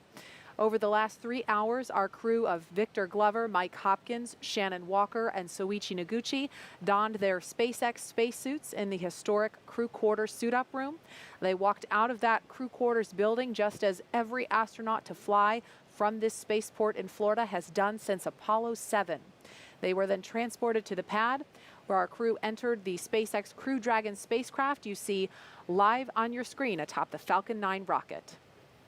Well, this is SpaceX's second time flying astronauts in Crew Dragon. It will also be the first time a private company will fly a crew of 4 people to the space station. If you remember, back in May, we launched NASA astronauts Doug Hurley and Bob Behnken to the space station in the historic Demo 2 mission and then brought them safely home in August. Over the next hour, we will conduct a series of polls to get ready for launch, have the crew arm and the launch escape system and we'll begin fueling Falcon 9. Launch is set for 7:27 p.m. Eastern. This will include a 12-minute flight to orbit and then a 27.5-hour flight to dock with the International Space Station, set for Monday at 11 p.m. Eastern. So Nicole, you know, we're coming up on T-minus 1 hour in about 6 minutes, and I know when we were listening to Daryl talk to Bob and Doug. Doug talked about how, you know, there's not a lot of time to think about your emotions. You're focused on the operation and your procedures. Yeah, your emotions are kind of in you at this point, and you're just trying to make sure you're as best prepared for, you know, what's about to happen. Sure. And today's flight is the first of 6 planned rotational missions NASA has contracted with SpaceX as part of the agency's Commercial Crew program. The success of the Demo 2 mission allowed for NASA to complete certification for SpaceX to fly astronauts regularly to and from the ISS, bringing back this critical capability of launching from American soil, which we haven't had the ability to do regularly since the retirement of the space shuttle in 2011. If you've been The red line on the rocket is the NASA logo. That's why it's not straight. If you look up NASA worm, oh, that's a plane. If you look up NASA worm, then you'll know. And suit leak checks. Now, they are able to follow along with all of the action still ahead on the displays that are just above them. There are a couple of touchscreen displays, and that allows them to get insight into all of the Dragon and Falcon 9 systems as we proceed down towards launch. So we're currently at T-minus 1 hour and 5 minutes. Let's check in with John Innsbrucker for another status update on both vehicles. How's it going there, John? Yeah, Thank just a you, heads Kate. up. T-minus 1 hour, 5 minutes. Closeout team to clear the VDA. Once that's complete, we're going to cycle the tank valves to equalize the manifold pressure. This is the same thing we executed yesterday earlier this week during dry dress.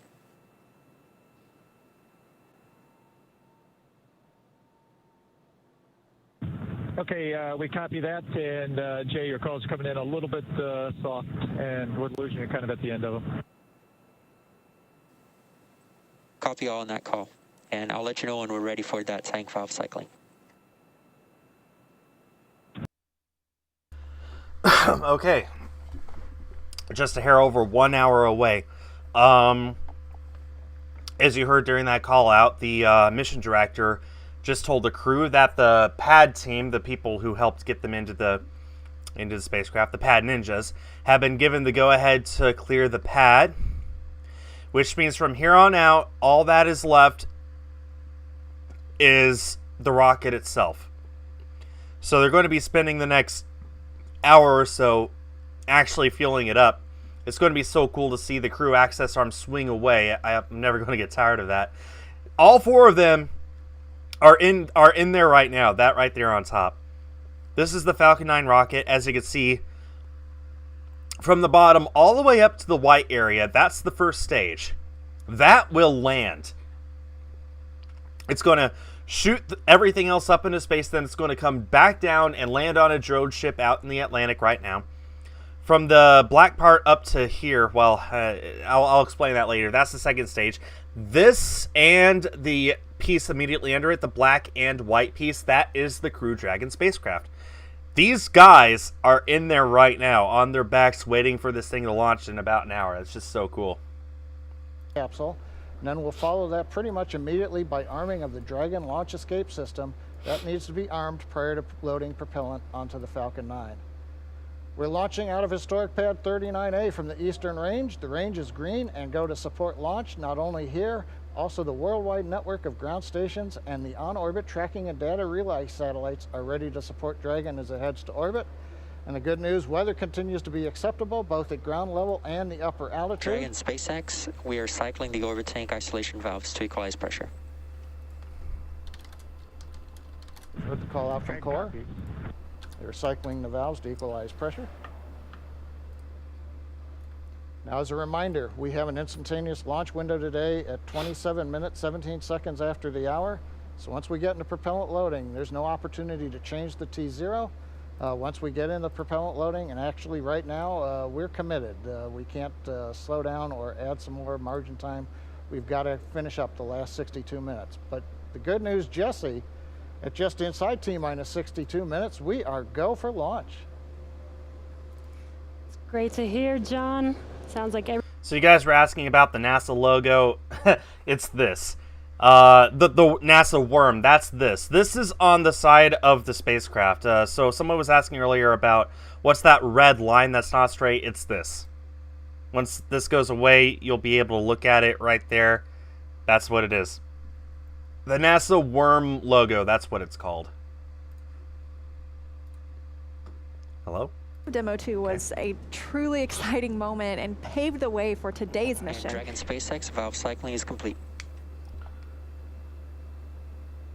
There's a red line on the tip. And good words from core to the crew. I guess we'll wait on that the mission paved the way for where we are today, sending on this the camera full crew change for a long duration expedition aboard the International Space Station. Dragon and Falcon 9 together have years of operational experience, or what we refer to as flight heritage. As Leah mentioned earlier, SpaceX has successfully completed 23 flights of Dragon to and from orbit since 2010, including 22 trips to the International Space Station. Not only have we conducted thousands of hours of testing, we've also enhanced and added a number of safety features to Dragon. Much of what was learned with Cargo Dragon was leveraged in the design of this vehicle. It's fully autonomous, which means it can basically fly itself, but also features full manual override capabilities in case of emergency. Bob Behnken and Doug Hurley tested these capabilities during the Demo 2 mission to the station.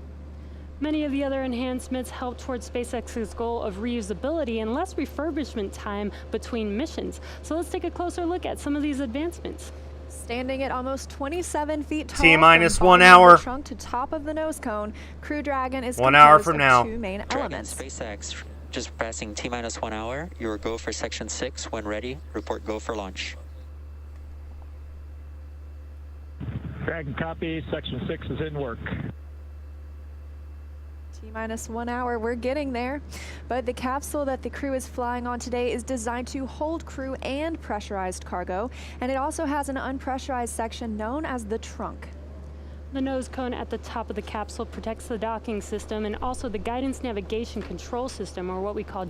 Yeah, it's amazing. Crew Dragon actually can hold up to 7 people, but it'll only ever be 4 people for NASA flights.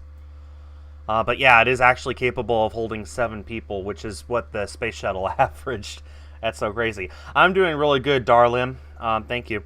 Okay, so you were asking, I guess, about this. That's not a red line. That's a separation in parts between this part and that part. That is the hatch. That is the top hatch for whenever this docks to the International Space Station. It's not exactly a nose cone, it's just a hatch door. Also, it pops open for the parachutes to pop out of when it comes back down to Earth. So, it's not a red line, it's just a separation in the plastic. Dragon is go for launch. It's probably not plastic either, so. Copy, go for launch. Go for Yeah, launch. we're looking good on weather, and you can expect the next call to be the C brief at T-minus 40. They have begun loading up the propellant. So as they load the propellant in the rocket, you'll see it starting to, it might look like smoke or steam. It's actually neither. Rocket fuel is ridiculously cold, like several hundred degrees below zero, ridiculously cold. So what you see coming off of the rocket is actually the hot air, relatively speaking, Florida air, normal, 60-degree air, hitting the several hundred -0 rocket, you know, the actual aluminum, the steel, the rocket itself. It's the air hitting the rocket and instantly getting cold, turning that into steam. It's like when you boil water, and you know, when you boil water, it turns into steam because the water gets hot. It pretty much does the opposite. This is as if you were going to put a I'm trying to think of how to describe this. You know, when you open up the freezer door and this puff of cold air comes out and you can see it? It's pretty much what's going on here. It's not anything actually going on. It's just a reaction with the warm air hitting the really, really, really cold rocket. And you'll see it more and more as the rocket fuels up. In fact, you'll see it when the fuel goes bottomed up. You'll see the steam mostly starting at the bottom and then going up until right around T-5 minutes. Pretty much the whole rocket will be steaming. That's on purpose. That's just what happens. They're good, but sounds like we're proceeding into propellant load. So we're at T-minus 56 minutes and 37 seconds, and we're just getting closer and closer to that T0. So exciting. Yeah, absolutely. We've had a great countdown today. Of course, a few things we didn't expect, but nonetheless, everything's continuing on schedule. So starting with suit up, just over 3 hours Weather ago, is looking good. The SpaceX team helped the crew put on their suit. Today's flight will be the 98th launch of a Falcon 9 rocket. Isn't that kind of crazy? It'll be the 98th launch of a Falcon 9. That's so amazing. That's, man. All right. So here's a recap of what went on earlier today.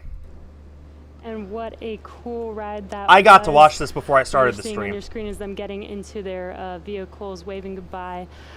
We got some great footage of those Teslas heading down the... And of course, SpaceX and Tesla are both founded by Elon Musk. So, of course, astronauts go from their quarters to the pad in Tesla Model X cars. Just straight up Teslas. So... yeah, Elon Musk. The guy's crazy, but he's a genius. Usually those two do go hand in hand. And the vehicle interactions were all functioning properly. And about 15... As a reminder, step 55.72 is open for propellant load go, no-go buys. That's the team continuing to discuss the go, no-go for propellant load. But about 15 minutes ago, the team closed Dragon's hatch with the crew safely inside. So with about 55 minutes to go until Dragon starts breathing fire, things will pick up as we get close to that go, no-go to begin propellant loading and arming the launch escape system.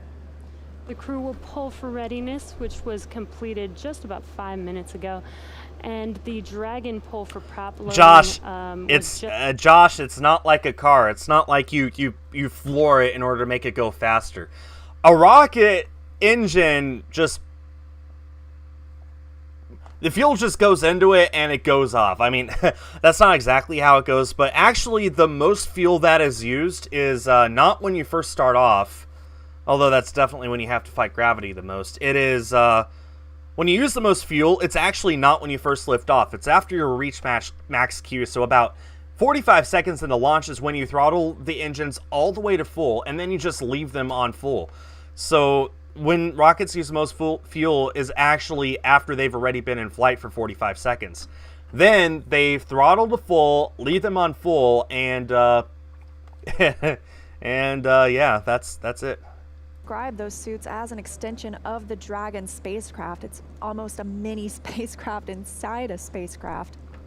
They're all custom fitted, just as we were... Also, it's funny you mentioned explosives. A rocket is pretty much just an explosive, but it's a controlled explosion, where they just have a continuous long-duration explosion, and because of Newton's third law, equal and opposite reaction, the explosion is all forced down.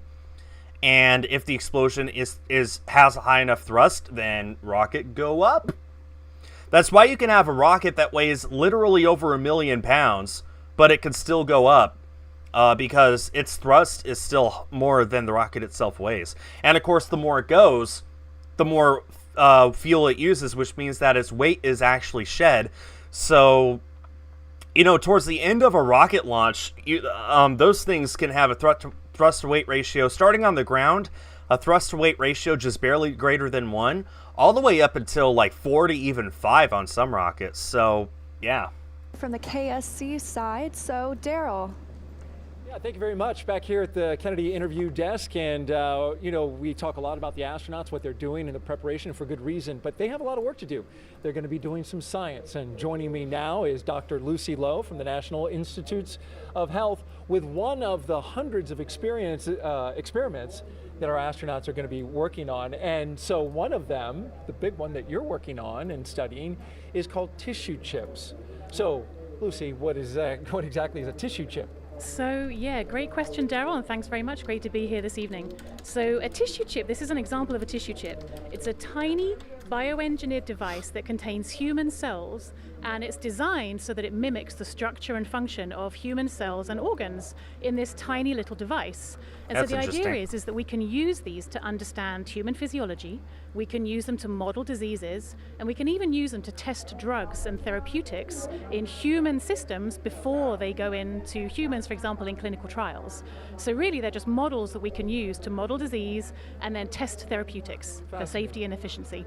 Taking actual tissue that's been DV, exactly. Right? And to see Not necessarily, no. So there's lots of real. different ways that you can put cells on these chips. You can buy them, but you can also use stem cell technologies to actually create cells from all kinds of different organs and tissues, heart, liver. So max Q is aerodynamic pressure. It's just the symbol for that, like how G is gravity or V is velocity. So max Q is where the aerodynamic pressures on the spacecraft are at their highest.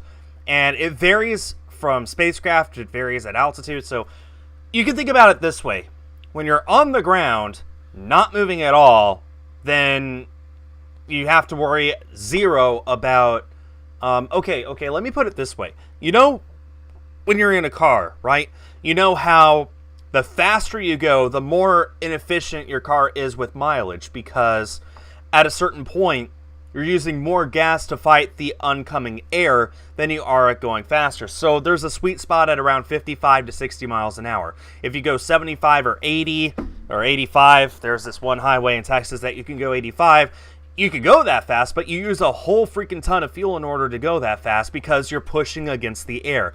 Max Q is the same way. At a certain point during its launch, a rocket is pushing at the air at its hardest point. Above that, of course, the air thins out the closer you get to space.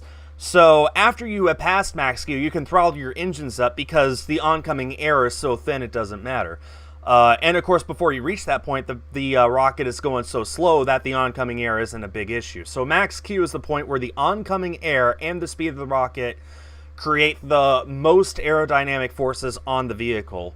So that's why when at liftoff, you'll hear about 45 to 60 minutes into the flight, vehicles experiencing maximum dynamic pressure, and you might hear the call out that the Merlin engines, the engines of the rocket itself, have throttled down a little bit to make sure that as it goes through that it's not going so fast and so hard that it creates undue stress on the vehicle. So that's what max Q is. It's something that every single rocket, every single launch has to worry about, no matter if there's people on board or not. 7 seconds, continuing to count down. Right now, the launch director, the launch team are preparing for the 4 readiness people for are propellant right load and there, launch pole. right there. SpaceX launch director Right has there. checked with the Dragon mission director Right now. and the NASA launch manager. They are ready to proceed. Currently, we're doing an electronic poll of the 7 members of the SpaceX launch team for their go to load propellant and then to press on with launch. Now, the Falcon launch crew is located in Firing Room 4 in the Launch Control Center, adjacent to the historic Vehicle Assembly Building on Kennedy Space Center. Key NASA launch members are also located in the firing room.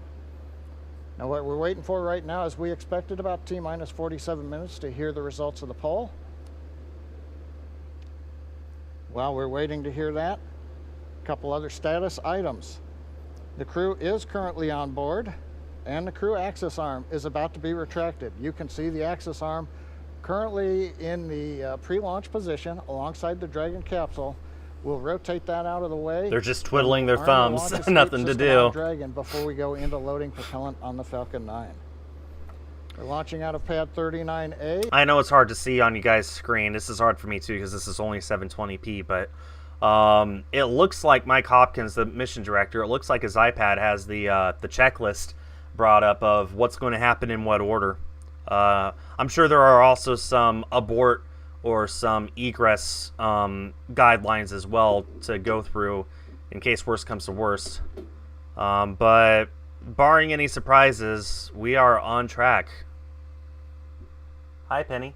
Down winds are cooperating, upper altitude winds are cooperating. So the weather officer gave us some good news about 10 minutes ago as we got inside of T-minus 1 hour.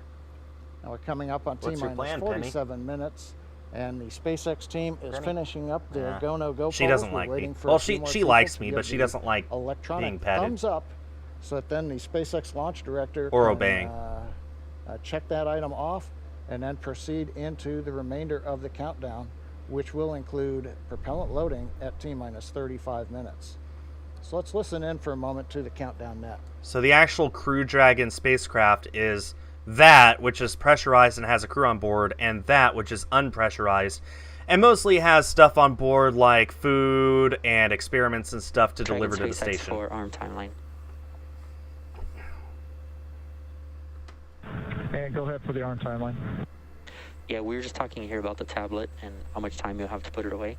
Essentially, as soon as the T-minus 45-minute brief occurs, we're going to begin retracting the arm, and we'd like to be ready to arm the launch escape system immediately, as soon as that's complete.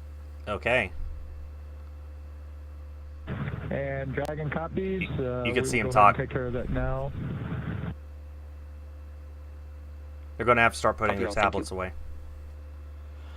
So then in the case of a launch escape, they're going to be pulling like 8 Gs. You'd hate for the tablet to fall off and break on your foot. Looking at a computer notebook that they're getting ready to put away, letting the crew know what the timeline would be once we finish the go, no, go poll and we give the instructions to the launch team at T-minus 45.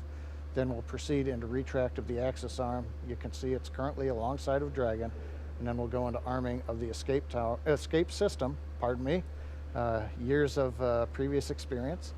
And then finally, we will get into propellant loading.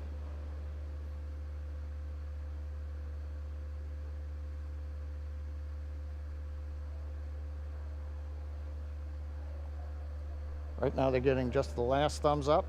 People have been looking at data that we were gathering just outside of T-minus 1 hour as we were doing final checkouts of the Falcon 9 on the propulsion and engine systems before we got into propellant load. Poll is complete and the team is ready for crew access arm retract, propellant loading, and launch. This is non-urgent no-go conditions. Brief the CE. This is where it gets exciting. This is where it starts to look more real, is when this crew access arm pulls away and these guys are going to be all on their own. Hold on the countdown net. Launch control will abort the launch auto sequence immediately and proceed into the launch abort auto sequence.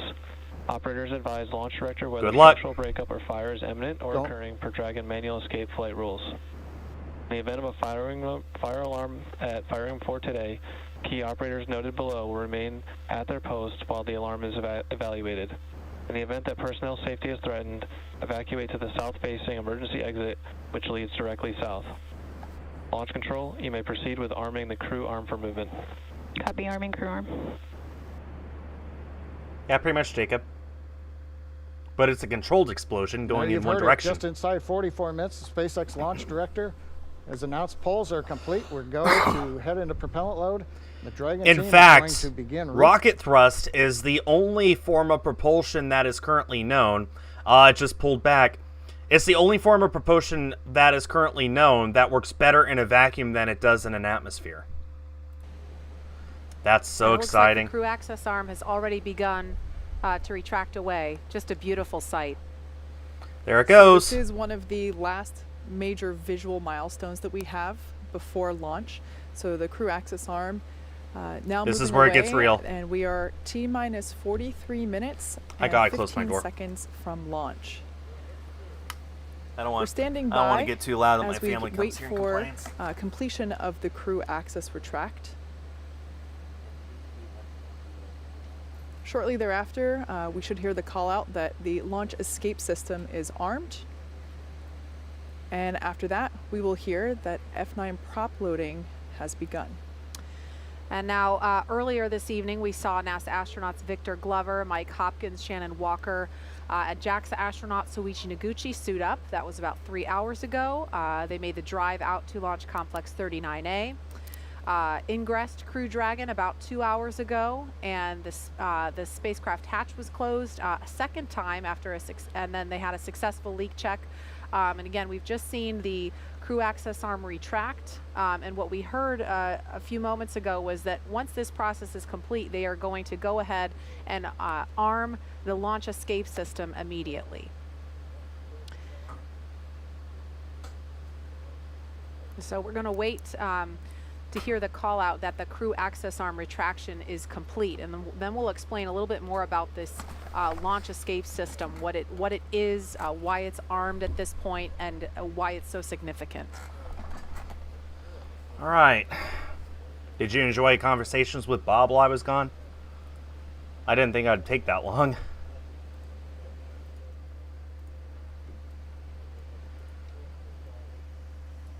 All stations are go. And it looks like weather is incredibly cooperative. Barring any surprises, this will launch tonight. Guys, we're sitting at 120 likes. So thank you all so much. T-minus 41 minutes, 23 seconds. Do you suppose maybe we can hit 125 likes? That would be awesome. 125. Attaches the rotating service structure to fixed service structure. The fixed service structure, excuse me, I'm talking shuttle speak, to the Crew Dragon capsule. So we watched the arm retract away, so now we see Crew Dragon. Crew arm stow is complete. And we heard confirmation that crew arm movement Dragon, is complete. SpaceX, with that call, you are go for Section 7, close visors and arm launch escape system. Okay, Dragon copies, moving to Section 7. Just 125 likes. So thank you, guys. Confirmation from Core telling crew that they are. Look at this shot. Look at this shot.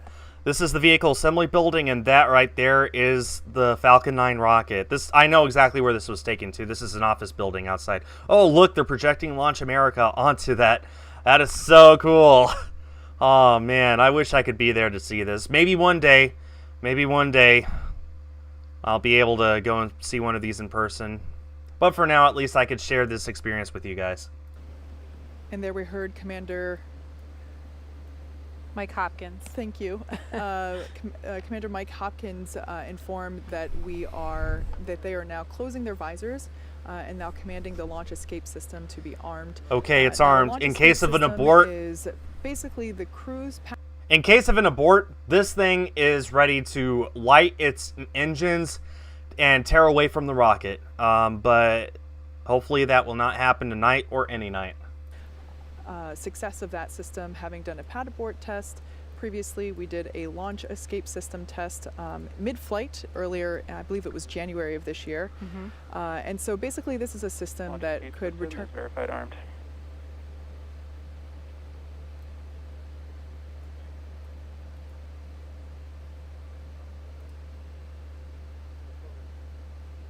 I only caught the tail end of that, but it sounded like the launch escape system is armed.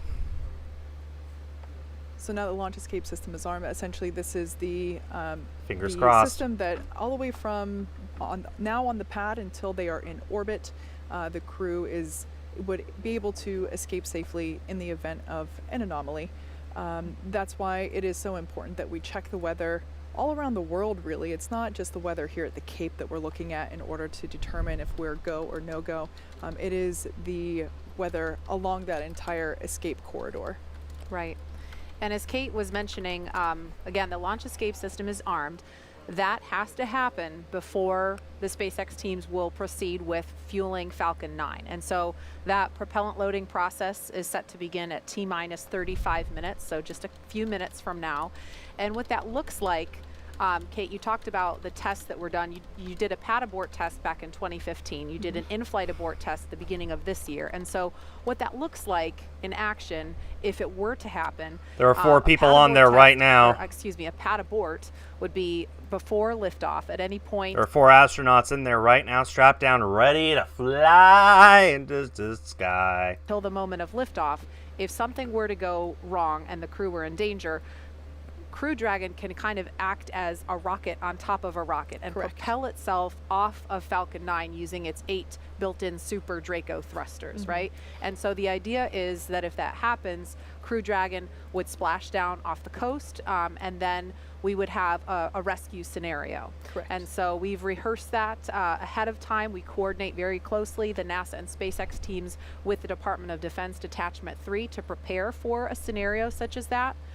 We're also prepared for if there were to be a need for a launch escape after the point of liftoff. At any point from liftoff until they reach orbit, about roughly 12 minutes after liftoff, at any point in that sequence, Crew Dragon could still launch itself off of the Falcon 9 rocket. And in that scenario, Crew Dragon would splash down at some other location further downrange, farther away from Florida, obviously. And that's why the weather downrange is just as important as... Well, Z family, first of all, my channel focuses more on video games than rocket launches. This is my passion, but it's not the passion of most of my subs. Secondly, a lot of people would prefer to watch the official live streams. I mean, I'm watching the SpaceX live stream. This has 250,000 people watching right now. I can only imagine how many NASA's has, not to mention other people like Everyday Astronaut. Look, he has 28,000 watching right now. So I'm sure most people who want to watch this prefer to not watch it on my channel, and most of my subs probably don't care about this anyway. Although I do hope that people start coming in around the T-minus 10 minute mark. Fueling has begun, and then or also, will begin. Simultaneously, the liquid oxygen loading will begin.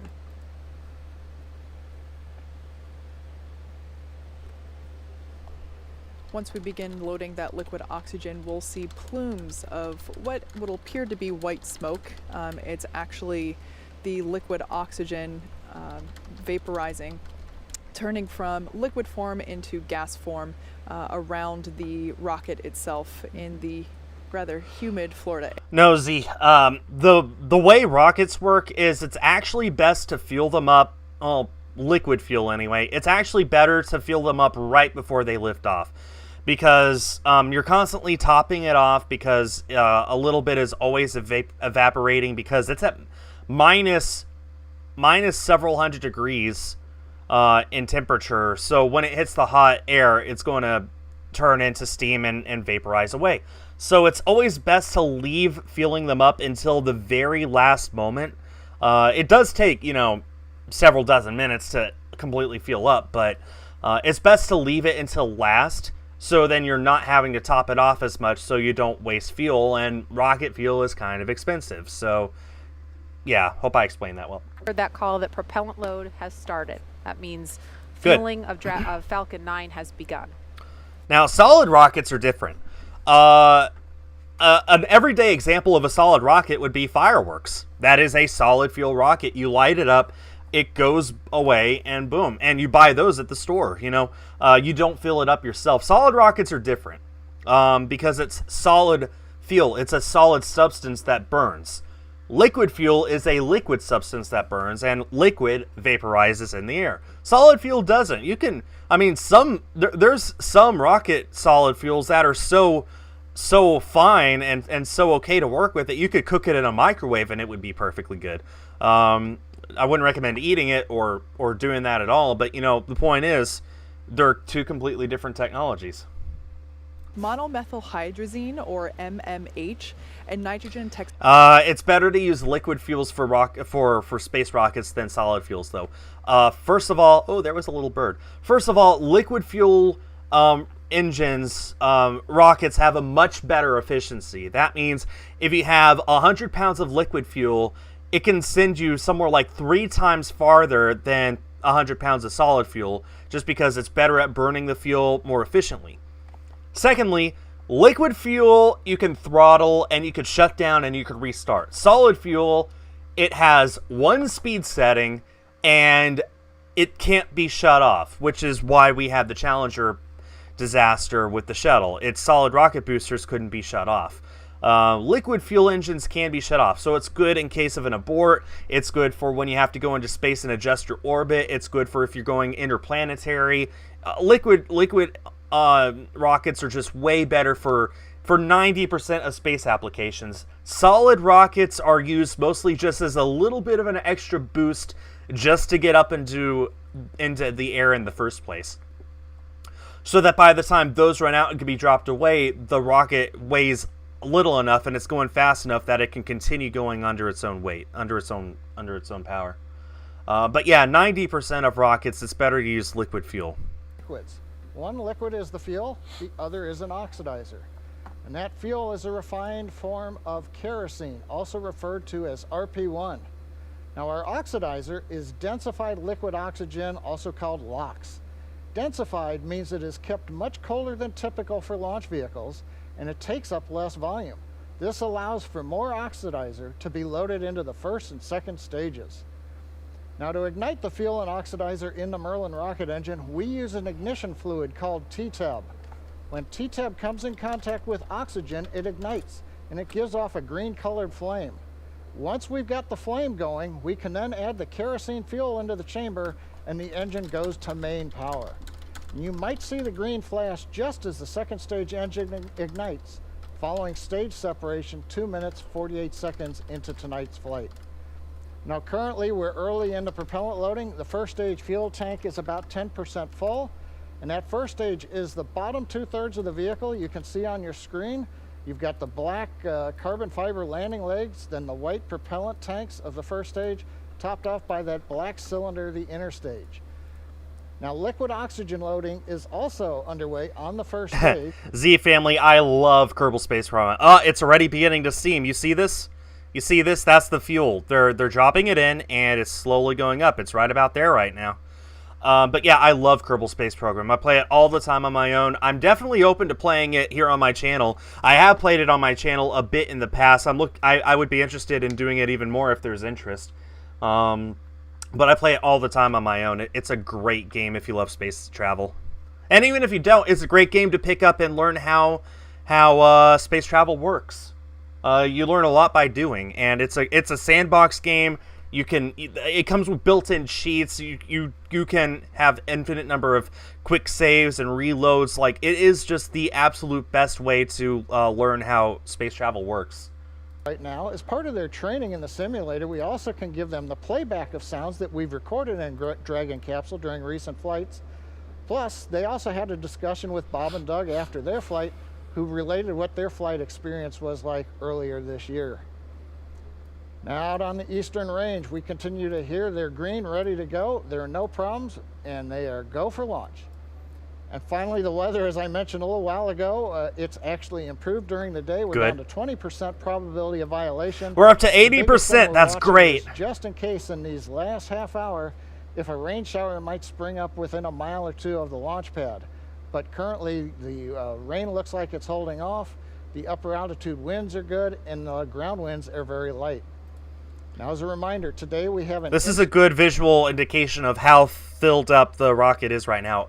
See, the steam is right about here. That means that the liquid has reached about that point. So, yeah, things are looking really good for an on-time liftoff. We are less than half an hour away, everyone. About 27.5 hours, and their journey is much longer, but fairly similar to the trip NASA astronauts Doug Hurley and Bob Behnken made earlier this year in Crew Dragon's first mission with humans aboard.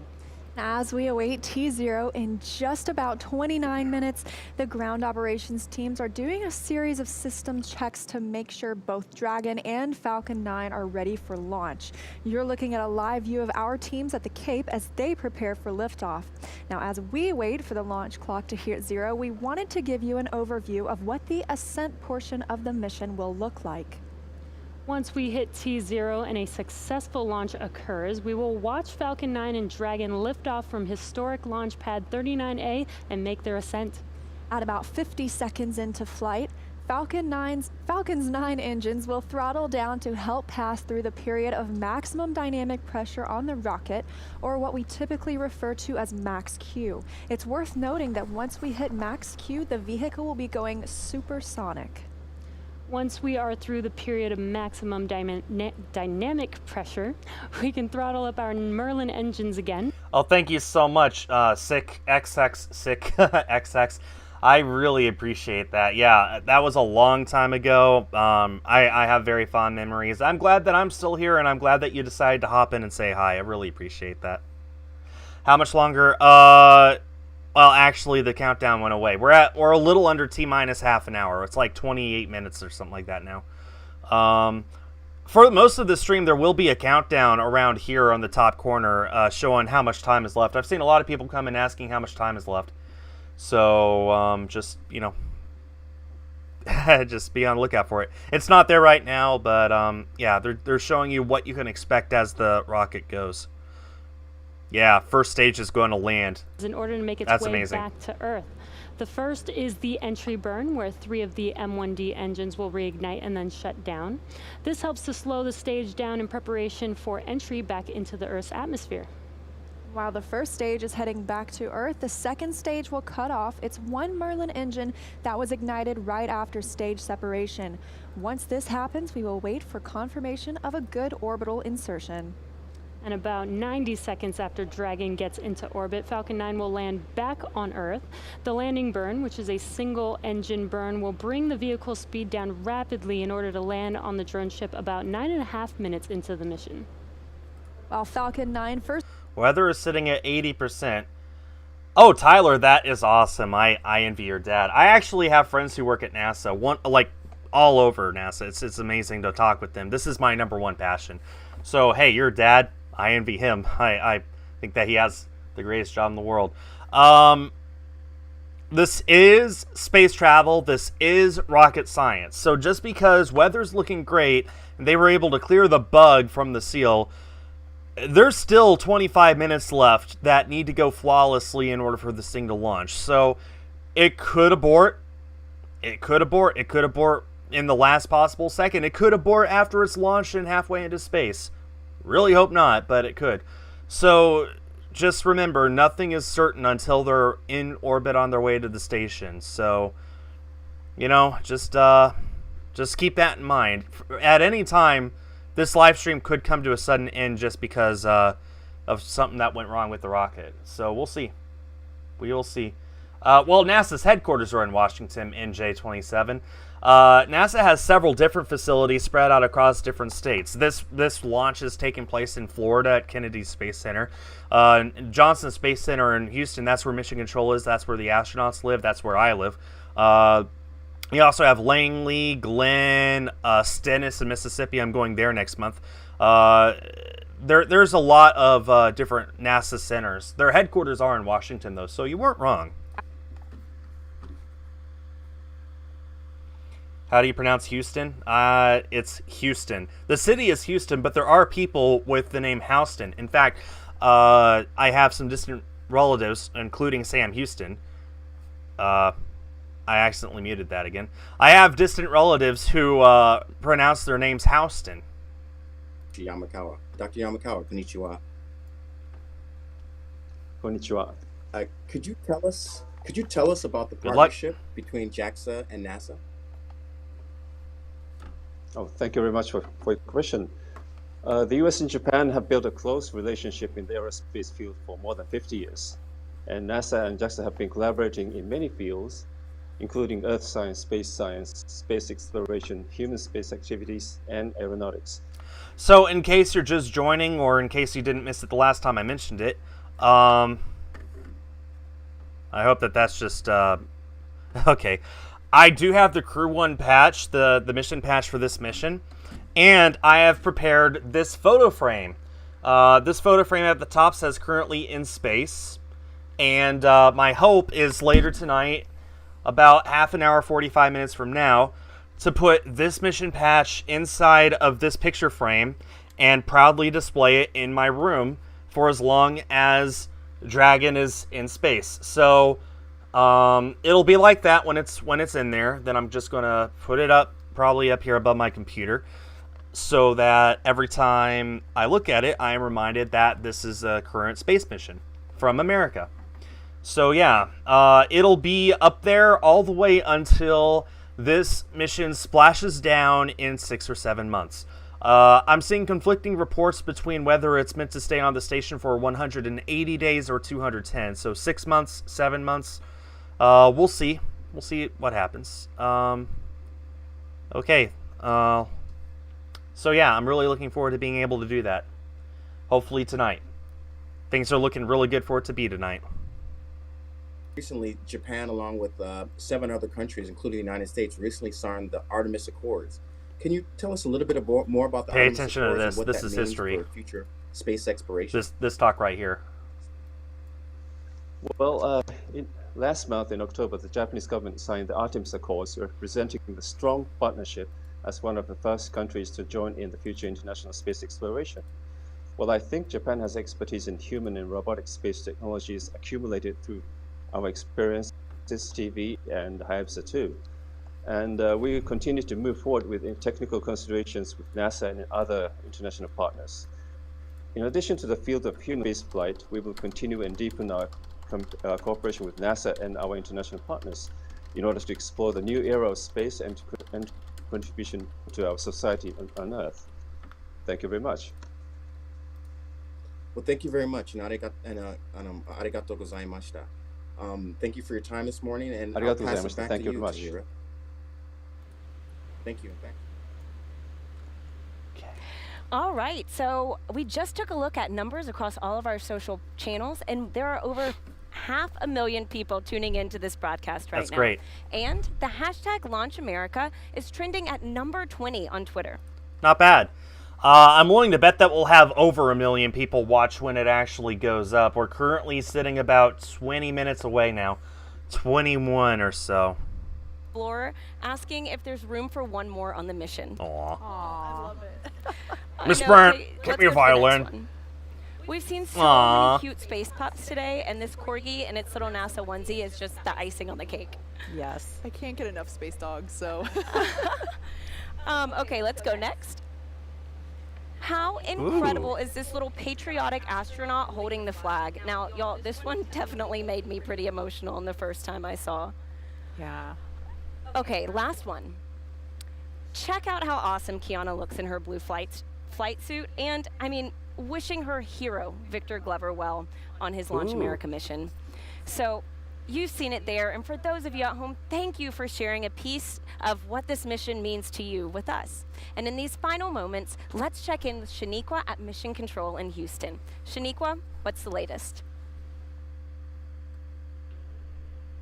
Thanks, Tahira. The space station team here in Houston is focused, and critical systems on the station continue to function normally. Priscilla, I've been interested in this for as long as I can remember. When I was like 10 or 11, I saw Apollo 13, the movie, and it just got me so inspired about space exploration that I decided to start reading books. And the more I read, they were all nonfiction. The more I read, the more I learned, and the more I learned, the more I became interested and excited about it. So my entire adult life and most of my teenage years, I've really been interested in space exploration. And we're less than T-minus 20, so here we go. No scrub, we're looking good. Today will take about 27.5 hours to get to station. Oh, look, there's the Falcon 9 model in the back. It even has the Crew Dragon on top. 10 p.m. Central Time, 4 a.m. GMT. Once Dragon is fully docked to the station, the team here in Houston will assist the Dragon and space station astronauts with leak checks as they work to open hatches on both Dragon and inside the station's pressurized mating adapter. 19 minutes. We expect hatch open to take place approximately 2 hours after docking. That's it for us here in Mission Control Houston. I'll send it back over to the team in Florida. Look at all of these camera views of the launch. Thank you so much, Shaniqua. We are inside of T-minus 19 minutes until launch. So exciting. We started the day with... Yeah, Apollo 13 was the successful failure, Tiny, and the movie is like 95% accurate to the real life story. Like, Ron Howard, the director, said he was actually shocked at how little they had to dramatize for the film. Like, it's pretty darn accurate. Like, astronauts will insist that it is the go-to film for if you want to figure out how space flights go. But yeah, Apollo 13 was a real mission. It was meant to be the third landing on the moon, and it failed. And just such an inspiring story that it didn't, and that they brought the crew home. And actually, this year marks the 50th anniversary of the mission itself, and the 25th anniversary of that film. If you guys have never seen Apollo 13, go watch it. You will not be disappointed. We're now less than 18 minutes away. You can see how full of steam it is here. That's perfectly fine. Just have women to look up to, and African American children just have rocket Victor fuel Glover to look up to, and see that they're represented and they can do this too. Yeah, and I think NASA and the world of space exploration, from the human spaceflight side for sure, has been, over the years just so progressive in understanding how this diversity is so important. And I love thinking about your 4-year-old daughter watching launch tonight and being excited about this. And I'm thankful to be here tonight with you two ladies kind of representing. I'm super excited. I have seen SpaceX launches before. I've seen shuttle launches before, but I've never been this close to the launch pad. And my palms are sweaty with excitement, and it's going to be incredible. Night they got the countdown clock over there. That's awesome. And so I'm projecting super it onto excited, the and VAB. I can't even imagine. I think a lot of Alexia, the purpose of this launch is to send a crew of 4 to the station to be permanent crew members of the International Space Station for the next 6 months. This is a crew rotation flight. Although it's technically not a crew rotation flight because they're not rotating out an old crew. They are just adding the station's total crew from 3 to 7. This will be the first time in history that the station has a permanent crew of 7, and it will probably remain as such for the next several years. So, yeah, that's the purpose of this mission, is crew rotation. Do such incredible things that are just ultimately about improving life on Earth. Absolutely. Oh, MJ, I hope you're not disappointed. We didn't talk about this earlier, and I know you are a very humble person and you're focused on the crew that's on the pad right now, but you are the last resident International Space Station crew member to launch from and then land back on U.S. soil. So I think that's significant. Yeah, as a shuttle crew member, and it's kind of weird to think that was that long ago, but I don't think any crew members goes into it thinking about what first or last it is. Yeah. But so the next big event after they have topped off the rocket with fuel is to retract the strongback. That's this big white metal thing that's holding the rocket up. Without the fuel, the rocket is pretty top heavy, so it has a tendency to just fall over. So the strongback is here to help keep it straight up. Once it's fully fueled up, it weighs enough that it basically stands up on its own, so the strongback is no longer required. So it unhooks and goes back a few degrees before going the entire way back at T-0. So that'll be pretty much the final indication before launch that things are going well. 15 minutes from now is when we're set to go. If you guys need a break, now's your last chance to go and get it. Take it. Whatever. Falcon 9 and Dragon, it's going to come at 27 minutes and 17 seconds after the hour, just a little under 15 minutes from now. We began propellant loading on Falcon 9 on time. The first stage is now loaded. They are beginning fueling up the second stage now. That's this black all the way to the top of the white. That is the second stage. The first stage is now 100% fueled. Minutes ago of liquid oxygen loading onto the second stage. Now on the first stage that you can see with the white plumes coming off of it, fuel loading is continuing. We're about half complete with fuel load. That'll finish in 8 minutes at T-6. Now densified oxygen, the liquid oxygen, got my patch, Lucky Lucky Charm. On the first stage, that'll come down and finish about T-3 minutes. And then as I mentioned, the second stage has just begun liquid oxygen loading just 2.5 minutes ago. That will continue all the way down. There are 4 astronauts right there, right now. Right there. Look, I can cover all of them with my cursor. And it's a small cursor, but they are right there. They are right there. It looks like all conditions are good on the weather. And finally, Dragon. The Dragon mission director and team, they are reporting no issues. They've completed the communication checkouts earlier in the countdown. You can see the crew access. I will remind everyone, just in case, this is rocket science. This is space travel. Anything can happen between now and T-0 that could scrub today's launch. It could happen. Don't want for anyone to get super disappointed if it does. Just be prepared for that possibility. But right now, it would take a major surprise for that to happen. Fueling is going well. Dragon is doing well. They even got that bug out of the seal, probably literally. And now it's just a matter of sitting there and waiting and hoping everything goes well. Transition to its internal battery power. We'll hear continued call-outs on the countdown net as we get close to 0 and to liftoff. But right now, 12.5 minutes to go, everything looking good. Leah and I will be commenting. The Demo 2 launch in May was scrubbed at a later time than this. It was like a T-minus 18, something like that, if I remember. So if we do scrub here, then it would be closer to launch than that was. So I think we're going. I think that we are going to launch in just 12 minutes. And just some things that you can look for, especially upon ascent. You'll be hearing some performance calls as we get into the final countdown and then after liftoff. These are SpaceX flight controllers. They're reporting the trajectory, the speed, the booster performance, and some of the key milestones for Falcon 9 and Crew Dragon on the way uphill. It's about a 9-minute ride to orbit, and a few minutes after that is when we'll see Crew Dragon separate from the second stage and begin flying free on its own. Astronauts are just chilling, twiddling their thumbs. Are number and letter combinations. These mark different abort zones throughout the... What I'm interested in is every crew brings a zero gravity indicator with them. The Demo 2 flight in May brought a little dinosaur, like a Beanie Baby. It'll be interesting to see what these guys bring. Last year, during the Demo 1 uncrewed test flight, they brought a little globe with arms and sunglasses. That was fun. So I'm interested to see what these guys brought with them. I hope that we get to see that soon after they reach space. Or forward to Shannon. Of course, that's not to be confused with our crew 11 member, minutes. Shannon Walker, today, but that actually refers to Shannon, Ireland. It means they would target off the coast of Ireland if they were later in that second stage and needed to abort.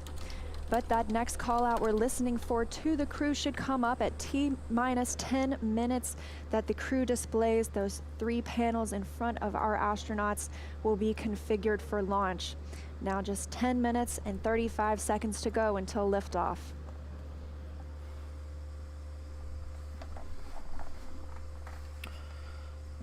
Okay. So the second stage... as John, I mentioned that stage 2 fuel... You can see the second stage beginning to vaporize now. Totally expected, nothing to worry about. I believe they said that that'll finish being topped off at around the T-minus 6 mark. Then we can expect the clamps from the strong back to unclamp and for it to back off just a degree or two. It'll be noticeable, but it won't be too far. And then it'll really back all the way once it launches. These are configured for launch. Yes, the $20 a year, folks, emote is new. And SpaceX, this is Dragon. Displays are configured for launch. Copy, Resilience. We're honored to have you as our crew as we begin operational missions to the ISS. Have an amazing trip and know that we are all for one. All for one, crew one for all. Thanks, Jay. And to all the people at NASA and SpaceX, by working together through these difficult times, you've inspired the nation, the world, and in no small part, the name of this incredible vehicle, Resilience. And now it's time for us to do our part, Crew 1 for all. Copy all. Thanks, Hopper. We got a crew of 4 about that was to... the voice of Commander Mike Hopkins confirming those crew... This will be the first time since 2011 that a spacecraft launches with a full crew of 4 on board. First time in history that a capsule has launched with a crew of 4. Capsules up till now have been limited to only 3. Oh man, this is exciting. We're getting to the end of it, and we have 70 people watching. Thanks everyone for watching. Please consider subscribing if you haven't already. I will be covering every single crewed spacecraft launch from the United States from here on out as much as I can. So if you're interested in that, please hit the subscribe button. Please hit the like button as well. I see we're sitting at 138 likes. It'd be really awesome if we could hit 150 before launch. I got my patch here. I am going to hold on to it for good luck. Between the propellant tanks and with the Merlin engines. We'll open the pre-valves. That'll allow us to begin passing a small amount of liquid oxygen through the inlet of the turbo pumps. That'll chill them down to get them ready for when we bring the pumps up to full speed at T-minus 2 seconds. Want to make sure that the pumps are chilled. Yeah, Brush, they're sitting over 200 feet above the ground. The Falcon 9 rocket is 220 feet tall. And then you got the Crew Dragon on top of that, so this is like 250 feet high. This is the second tallest rocket that humans have ever launched into space on, only behind the Saturn V itself. We're still watching those fuel levels tick up, and in the first stage, we're almost at 100% of that densified kerosene. As we mentioned, second stage is full. First stage fueling should so be giddy. complete So for excited. that RP1 at about T-minus 6 minutes.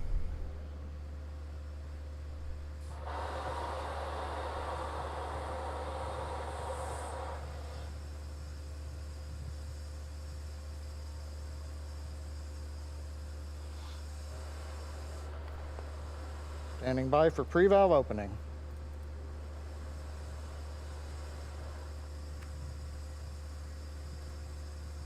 Stage 1 engine chill has started.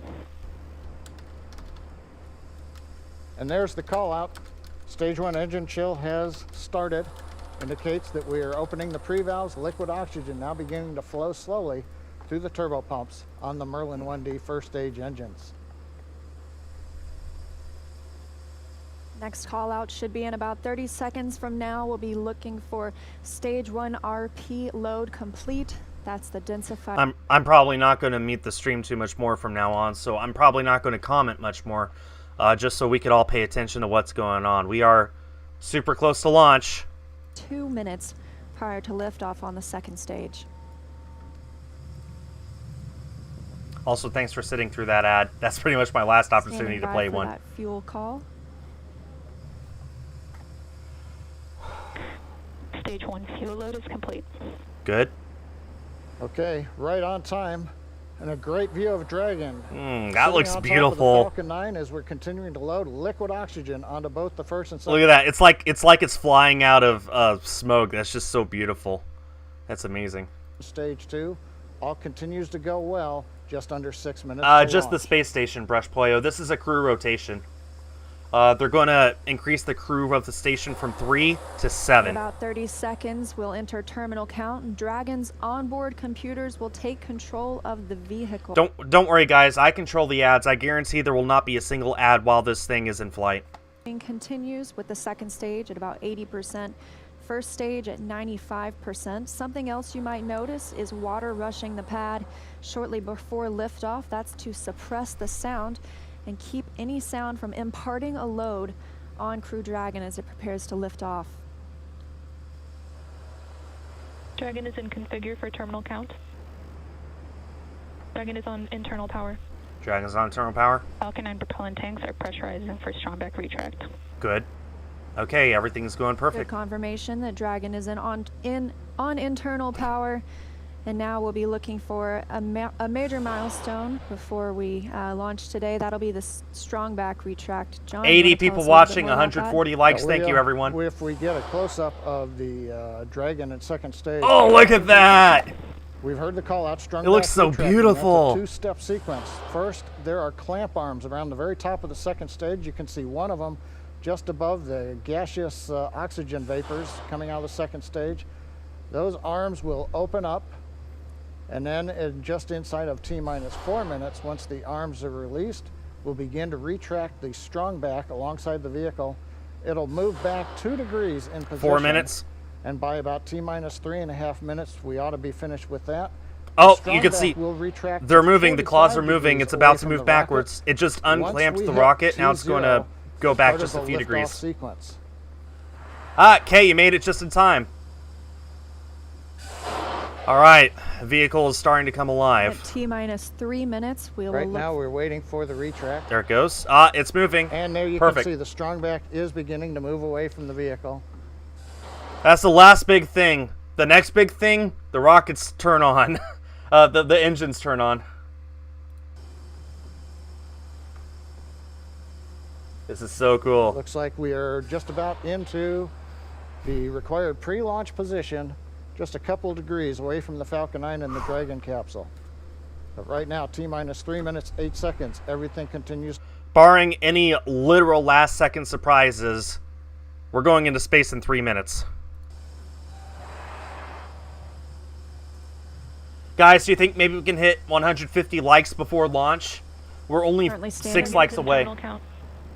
On internal? And Dragon is in terminal count, and we are standing by to hear that Stage 1 liquid oxygen loading is complete. Backflip is launching in person. Wow. I envy you. There we have it, and Stage 2 should finish shortly after at about 2 minutes prior to liftoff.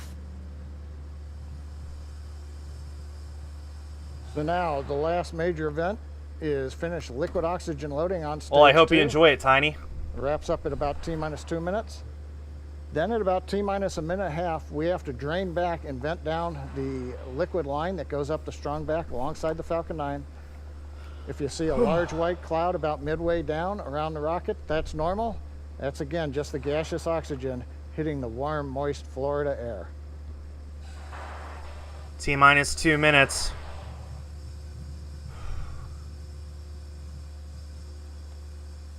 This is SpaceX, Jackson.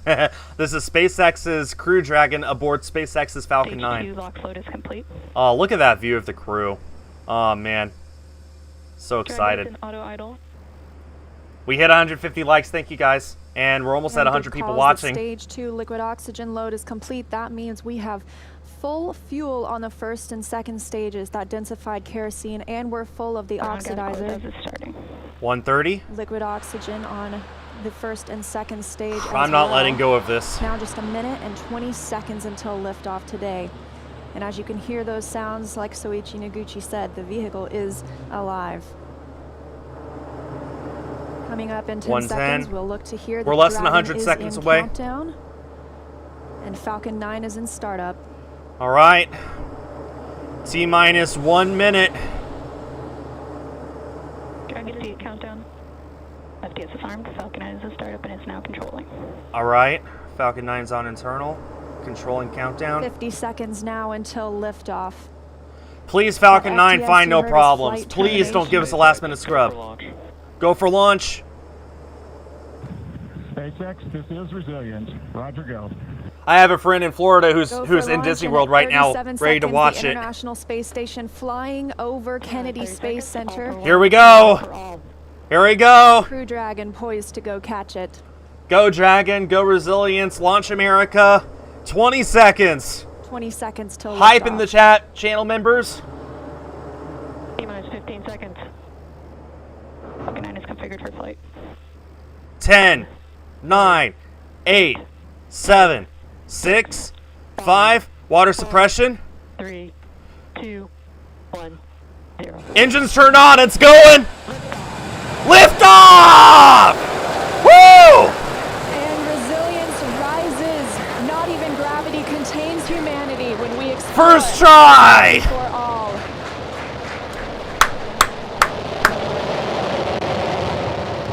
M1E propulsion is nominal. That's the word we want to hear. Here we go. Propulsion is nominal. We had 100 people watch that on my channel. Thank you all so much. 30 seconds into this historic mission, flying crew on board Dragon and Falcon 9.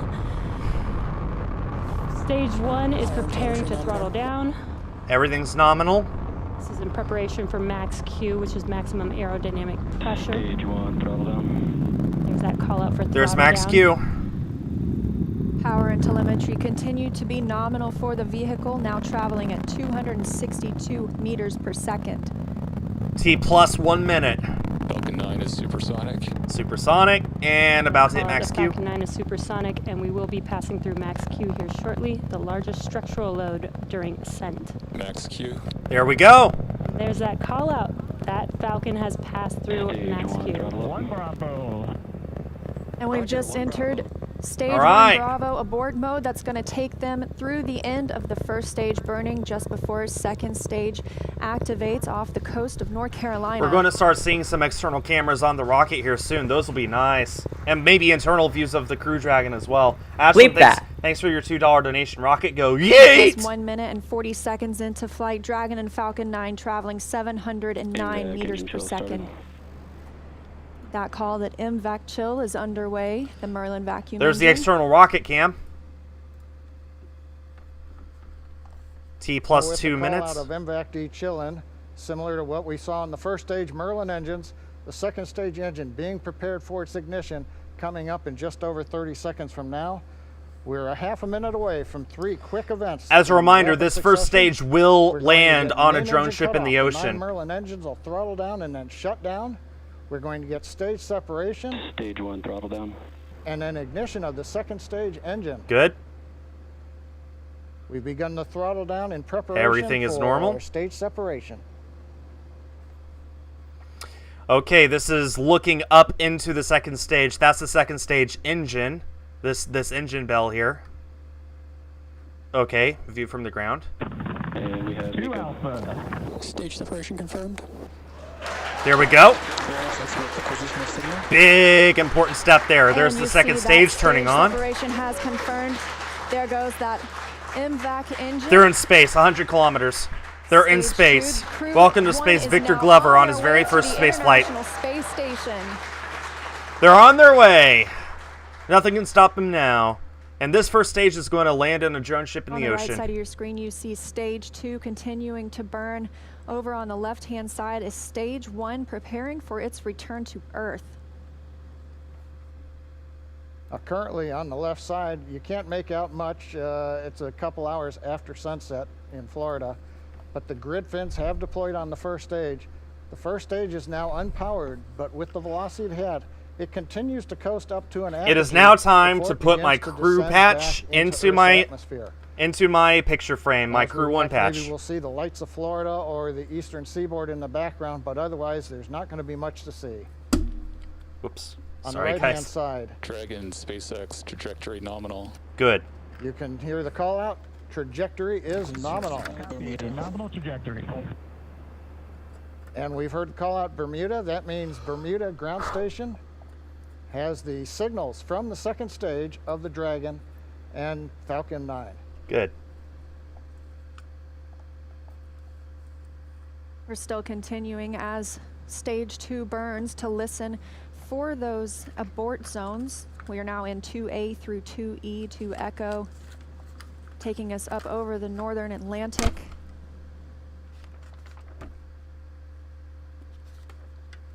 Right now you can see the second stage engine glowing with the standard red that we have come to see over all these missions. Indicates everything's looking good. Power on the MVAC-D engine continues to run at 220,000 pounds of thrust. Everything's looking good. Of outer space. Dragon, SpaceX, trajectory nominal. Very good. And trajectory nominal. Copy, nominal trajectory. And we hear the reply from the crew acknowledging we have a nominal trajectory.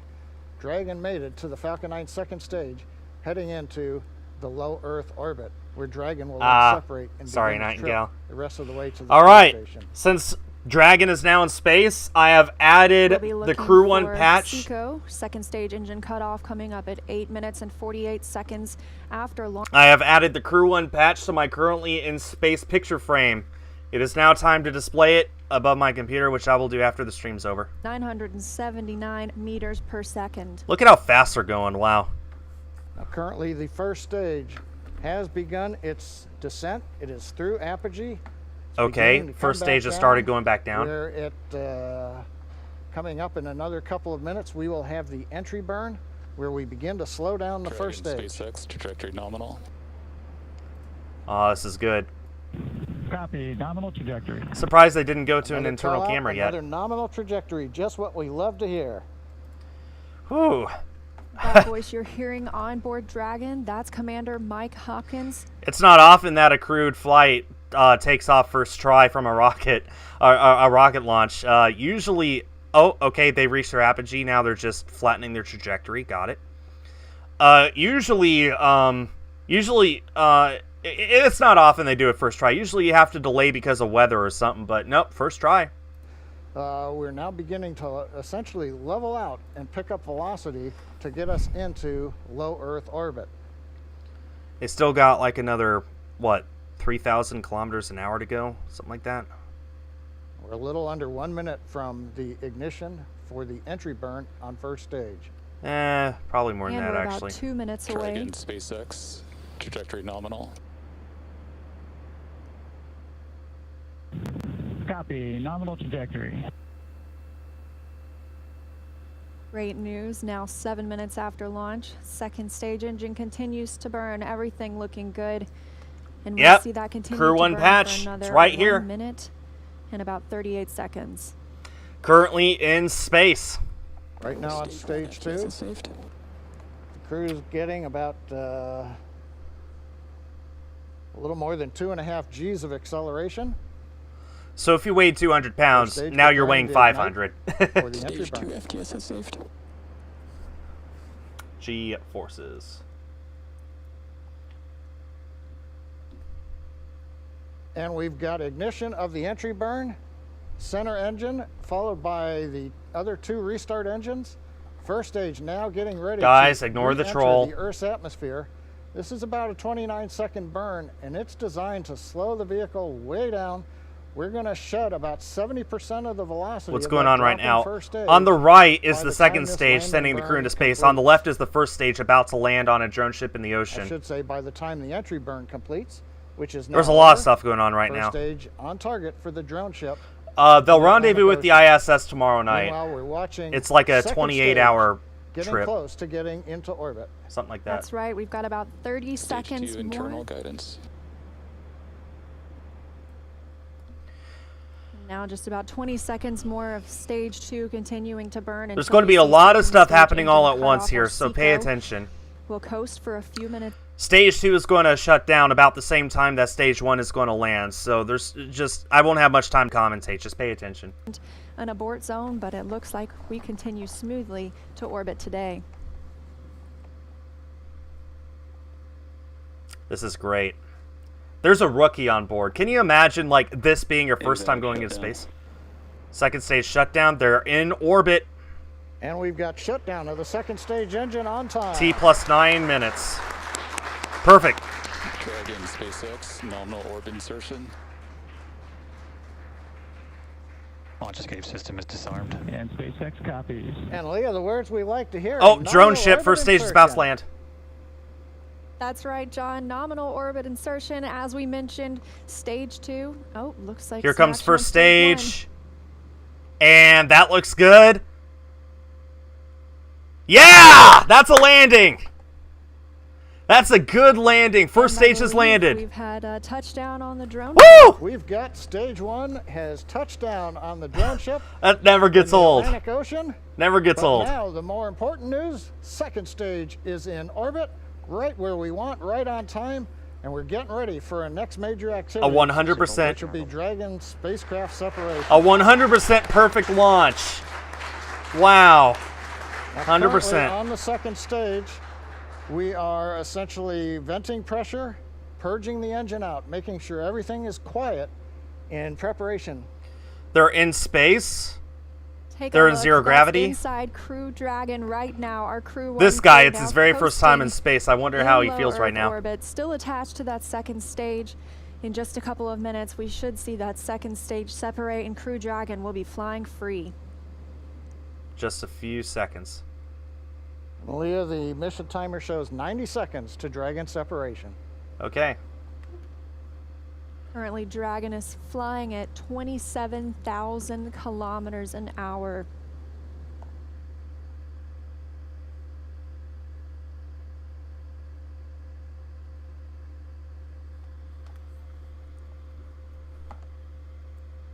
Well, Gus, it's not that the camera gets shut off. It's that it needs to be pointed exactly one Plus place into 11 the sky, minutes since which is hard to liftoff do if you today, have a rocket waiting landing on on that you. second stage separation, but as you can see, our astronauts from left to right, Shannon Walker, Victor Glover, Mike Hopkins, and Soichi Noguchi, now on their way to the International Space Station. Yeah, you see him First playing trip with to that piece of space paper. for They're in Victor zero Glover. gravity. Signal Newfoundland. And that call out acquisition of About signal half a in minute Newfoundland. now That means the until Newfoundland Dragon ground separates. station is now receiving telemetry from Dragon. Okay, looking good. This view inside Mission Control Hawthorne. Teams continuing to monitor the vehicle, now traveling at almost 27,000 kilometers an hour.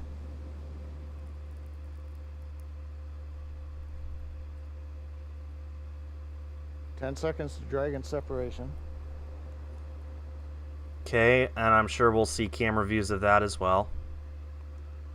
Won't be an issue. Okay, you can see this is the internal camera on the second stage looking up to the Dragon. Dragon separation confirmed.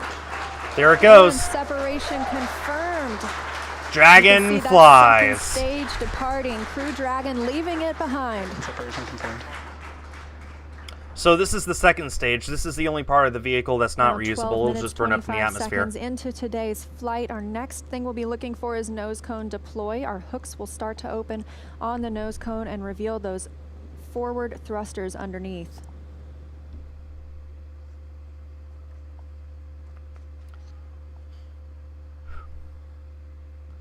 Well, the rocket has launched. There's not much left to do that's actually entertaining for you guys. So I'm probably going to end the stream here relatively soon, probably in like 5 or 10 minutes. Well, yeah, bros, it's moving away at, you know, relativity. 13 minutes into today's mission, the view on the right-hand side of your screen coming from Crew Dragon. We had that short look at the... If you're on the highway and you're going 60 miles an hour and a car passes you at 65 miles an hour, they're not passing you going 65 miles an hour faster than you. They're only going 5 miles an hour faster than you. Oh, I'm glad you did too, Ashlyn. I'm glad you did too. I'm glad all of you tuned in. I hope that y'all enjoyed this. And like I said, every space flight launched from America, I will try and cover here on my channel. We see nominal service section Draco checkouts and the unifier activation. Good night, Kay. Glad that you joined. And thank you for moderating. This is Dragon. We copy all and we see the same. Confirmation from teams on the ground and the crew. You can see them this is their orbit. Those 3 display panels, monitoring their journey to the International Space Station and where they are in the world right now, or over the world, I should say. This video is a few seconds old. It's like maybe 15 seconds in the past. But yeah, there's the hatch that was giving everyone so many issues. I'm glad they got the bug scrubbed out for that. Oh, man. He is in space for the very first time. I can't imagine how excited he is right now. Well, we're in 14 minutes, 25 seconds since it was a great liftoff. Everything happened. We had a normal insertion into low Earth orbit. You saw Dragon separate. We got the Draco checkouts were good. And right now we're hearing the nose cone hooks are opening up. Everything is happening right per the procedure. And we've got Crew-1 successfully on orbit. So with that, let's head over to our counterparts at Kennedy Space Center. Okay, Marie, took their helmets off. Launch for you all there on the ground. Or took their visors up, I guess I should say. Oh my gosh, John, it just took our breath away. I mean, we could just turn right around. Guys, SpaceX Crew-1 is successfully in space. They'll be rendezvousing with the station tomorrow night and become a permanent crew of the station, where they will spend the next 6 months of their lives. Thanks everyone so much for watching this with me. Thanks everyone for your donations as well. Man, I'm so excited that we got to watch this together. The next crewed flight from America will probably be Crew-2 next year. Next year there's a lot of stuff to look forward to. There is Crew-2 from SpaceX. There's Axiom 1 from SpaceX, which will be sending Tom Cruise into space. There's the Starliner demo crew and the Starliner permanent crew. There's a lot of stuff to look forward to next year for crewed spaceflight from America. So be on the lookout for that. We also have just so much other stuff that I can't even begin to think about right now. So thanks everyone for watching. I'm going to put this on my shelf now, where I will leave it for the next 6 months until the crew successfully returns to Earth next year. Thanks everyone for watching. This was a blast. Have yourselves a great day, and I'll see you all next time. Bye-bye.